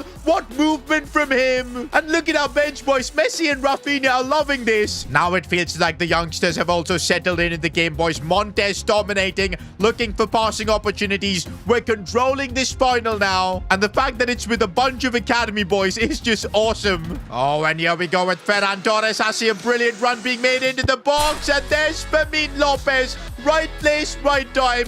3-1 now. Okay, maybe this cup final isn't over yet because Osasuna have managed to get a goal back. It's the 60th minute of the game and I'm expecting Flick to make some changes, but I don't think he's going to do it. He trusts this team to get the job done. It's almost the 70th minute and I thought Flick would definitely bring on Messi or Yamal, but instead he's subbing off Conde for Hector Fort, bringing on another youngster. Looks like Flick really trusts these youngsters, boys. We should too. I know we can get the job done here. And it is Dani Diaz using that pace. Looking for where he can maybe use that burst of pace, and he goes down. That's got to be a free kick. It is. No Leo Messi on the pitch, so it's Pablo Torres stepping up to take this free kick. It could give us the Spanish Cup. Can he get it up and under is the real question. Pablo Torres can, and he scored in a cup final. I can't believe this, boys. Pablo Torres, he's been at best a squad player, but he gets a big moment for Barca in the cup final.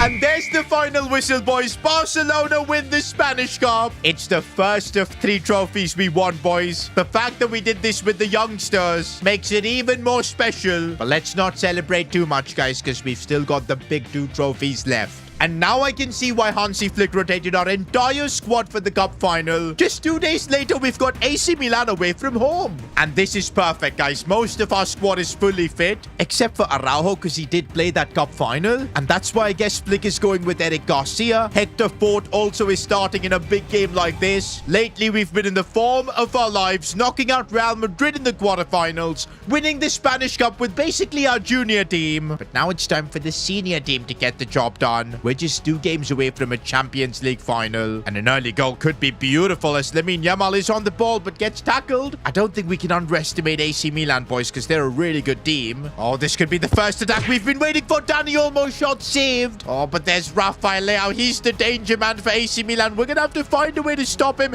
Eric Garcia just goes sliding away. Kubasi getting it right. And now right before halftime, Lamine Yamal is on the attack looking for Leo Messi. Messi sees Rafinha. Rafinha, what a finish outside of his left boot. He's no longer the captain because Messi has come back and taken the armband. But Rafinha is still leading by example. Oh, and now the game has opened up with that first goal. AC Milan 2 are attacking, but Kubasi, he's been so good at the back. But AC Milan are still coming with everything. Theo Hernandez, of all people, hitting the crossbar. And looks like they might have another chance, but Loftus-Cheek goes for it, hits the post and on the rebound. And now Messi's on the attack, though. He's made a promise to Barca fans, and he's fulfilling that promise. Messi doing everything possible to send us to another Champions League final. No. Let's not let them score Martinez with a big save. If we can take a 2-1 advantage to the second leg, I think it's a big result. Oh, but Rafael Leao, and well, the rebound. For a second, I thought Emi Martinez just made the save of his life. 2 rebound goals, man. So frustrating. And that's full time as well. This semi-final is going to be decided in the second leg. Meanwhile, looks like our possible opponent in the final has been decided. Juventus have crushed Bayern Munich. We could literally have a rematch of the 2015 Champions League final, but only if we knock out AC Milan. Nah, man, there's no way we've come so far. On course for the treble. Nah, we're not bottling it at this stage. Let's make it to that Champions League final. Oh, but AC Milan are the team starting off with the first attack. Rafael Leao with the chance there. Man, Leao has been an absolute menace in that first leg. He scored a brace. We can't let him score in this second leg. And here we are on the charge finally with Lamine Yamal breaking through. Couldn't get the shot off though. He's again on the attack, boys. Leao, this time Conde doing a job against him. But man, this tie right now is just so even because AC Milan keep attacking us. They're not out of this at all. Once again, we're being forced to defend here. It's Fofana with space to shoot. Goes for it and almost scores. Bro, it's starting to feel like maybe AC Milan are the favorites in this tie. We need to just calm things down here. We've got more than enough talent to get the lead in this game. And maybe we can do it now with Rafinha using his pace. Breaking through. Rafinha, no. How do you hit it straight at the keeper? Kimmich doing some defensive work there, getting the ball away. But man, this first half, no, a big mistake. We get the ball away. My goodness. And that's the first half done. We're not playing well, boys. This might be one of the worst performances we've put in recent games. And it's the wrong time to do so, boys. It's a Champions League semi-final. Our team needs to wake up. And oh, well, Flick is making a big change. Montes to come on for Joshua Kimmich. I think this is a sign Flick wants control in the game. And Montes' passing can bring us that. Don't forget, he's got the tiki-taka plus play style. And already we're moving the ball around better. It's Messi on the ball here, looking for options. Messi with his dribbling. Gets past another. Still Leo Messi. Couldn't find the finish though. And now it's Rafael Leao attacking with everything he's got. Ronald Araujo, how did he get nutmeg there? But I think we are out of danger at least for now. No, we aren't. And off the crossbar. Man, are we lucky. But there's no luck involved here as Dani Olmo breaks through. Tough angle. And Dani Olmo squeezed it in. I don't know how he's done it. He's got a knack of scoring important goals. Honestly, boys, Montes coming on has changed the tie. We're keeping possession so much better. We've got the lead now as well. All we've got to do is stay calm and we've got this in the bag. And yes, boys, we've managed to hold on. And my God, was that a challenge. AC Milan gave us a proper fight, but we brought on Montes at the right time. That kind of helped change things. Dani Olmo with the break. And yes, with that, we've made it to the Champions League final. My second year as club president, and we're on course for the treble. And talking about the treble, it's job done in La Liga. Second trophy for us. And look at that, we won it by a gap of 15 points. To be fair, we'd already won La Liga in like January when we beat Real Madrid again. This season, we were the best team in Spain by far. And now the only job left is to become the best team in Europe. My job as president would be over then. And honestly, honestly, just look at the team we've been able to build over these couple of seasons. At the start, we were forced to sell Frankie de Jong, Ter Stegen, Lewandowski. We struggled, man. We couldn't improve our team at all. Remember how we had Samu the Tank up top? I mean, it had gotten that bad. But look at us now. We've got Messi, academy players like Montes and Diaz who've played big parts. What a squad we've built. Also, what a season it's been for the likes of Lamine Yamal. 27 goals. It's a shame that Julian Alvarez got injured, but of course, that led to a dream return for Messi. And now it's time for us to complete the treble. Messi walking the team out. Champions League final. I mean, he made a promise back in 2018 to bring that Champions League trophy home. This is going to be his last chance to do it. His last game for Barcelona. I still can't believe, guys, we've made it to a Champions League final. I mean, last year, I was being told to resign from the Barcelona presidency. You guys made so much fun of me. But here we are, guys, after building an incredible team, a team in such good form, at the cusp of winning a treble. We've got to do this, boys. Also, it's just hit me. Messi's the only player in our team who's played a Champions League final before. That just shows how young of a squad we've got. And maybe we are seeing that lack of experience with Juventus putting us under a lot of pressure. We are playing out of it. We're going to need Messi's experience, though, to get away here. And there you go. Leo Messi using everything he's got to get away from the defender. He's still got a bit of pace. I don't know how Messi's doing it. He has slowed down, but he manages to put a great ball and a simple header for Dani Olmo. I cannot believe we've so easily countered Juventus. Messi magic at the age of 38 to create that. Bro, as things stand, I'm going to be a treble-winning Barcelona president. Juventus are not giving up, though. They're pushing down this right flank. Balde's using his space to cover. And there's the defending. And we've got Pedri in the middle of the park to control. This Barca team is going to be so difficult for Juventus to counter because now we've got the lead. We can just keep the ball around, move it around smartly. And then we've got the pace with the likes of Balde to push forward like nothing else. Balde squaring this one for Lamine Yamal. We've completely carved Juventus open. An 18-year-old is out here scoring in the Champions League final for us. Oh, but wait, Kubasi's picked up a knock. Emi Martinez makes the save. This is not good. We've got the advantage going into the second half. We're 2-0 up. But in this second half, I think Flick has pulled off Kubasi. He's not fit. He can't probably run properly. We're not taking any risks. Now, Eric Garcia has been decent. We're never called upon. But he's no Kubasi, so I am a bit worried. Oh, and they found an opening here. This isn't good. And well. Juventus are back in the game. Without Pau Kubasi, our defense seems to be all over the place. Now this Champions League has suddenly come alive. Eric Garcia is doing an okay-ish job, but it's nowhere near Kubasi levels of calmness. I think we're going to need that third goal to win this game. Otherwise, things could get really tricky. Can Messi help us get that as he looks to find Rafinha? This could lead to something. No, it gets blocked. Joshua Kimmich taking one from distance off the crossbar. Of all players, Kimmich could have won the Champions League there for us. And look what Flick is doing. He's making a couple of changes. Montes and Diaz from the academy are coming on in a Champions League final. I think it's clear Hansi wants fresh legs for the last 15 minutes of this game. And to be fair, we've seen in the Champions League that both of them can hold their own. Let's get the ball to Montes here. Now to Diaz, and Dani Diaz with his pace could cause havoc. He looks for a pass for Dani Olmo, who I think is just about onside. No, he might be off. But okay, that's fine, because we're now putting the pressure on Juventus before it was them. Just 10 minutes to hold on. We don't need to be looking for the third goal. As long as we can defend, we're going to be fine. And here is Messi on the ball. Seeing the run of Dani Diaz. The pace is ridiculous. The dribbling as well. And Dani Diaz, of all players, from La Masia, the player we discovered, is the one to score the third goal. It just had to be him. I mean, look at Flick. He's celebrating in there with him too. And there's the full-time whistle, boys. It is done. As Barca president, we've brought home the treble. And oh boy, does it feel special. I did feel like giving up in the first season after we were a complete failure. You guys bullied me as well, but we stuck by it. We discovered players like Montes and Diaz. And here we are, giving Leo Messi the perfect ending at Barcelona. He's fulfilled his promise of bringing home the Champions League, lifting it as captain, Lamine beside him. It couldn't have been any better. With that, I think it's time for me to step down as Barcelona president. Maybe it's time for me to get back into managing clubs. And I definitely have learned a lot from Hansi Flick, so I don't know where my next job is going to be. You guys can let me know in the comments. Until then, subscribe to the channel, drop a like, and our next journey is about to begin soon.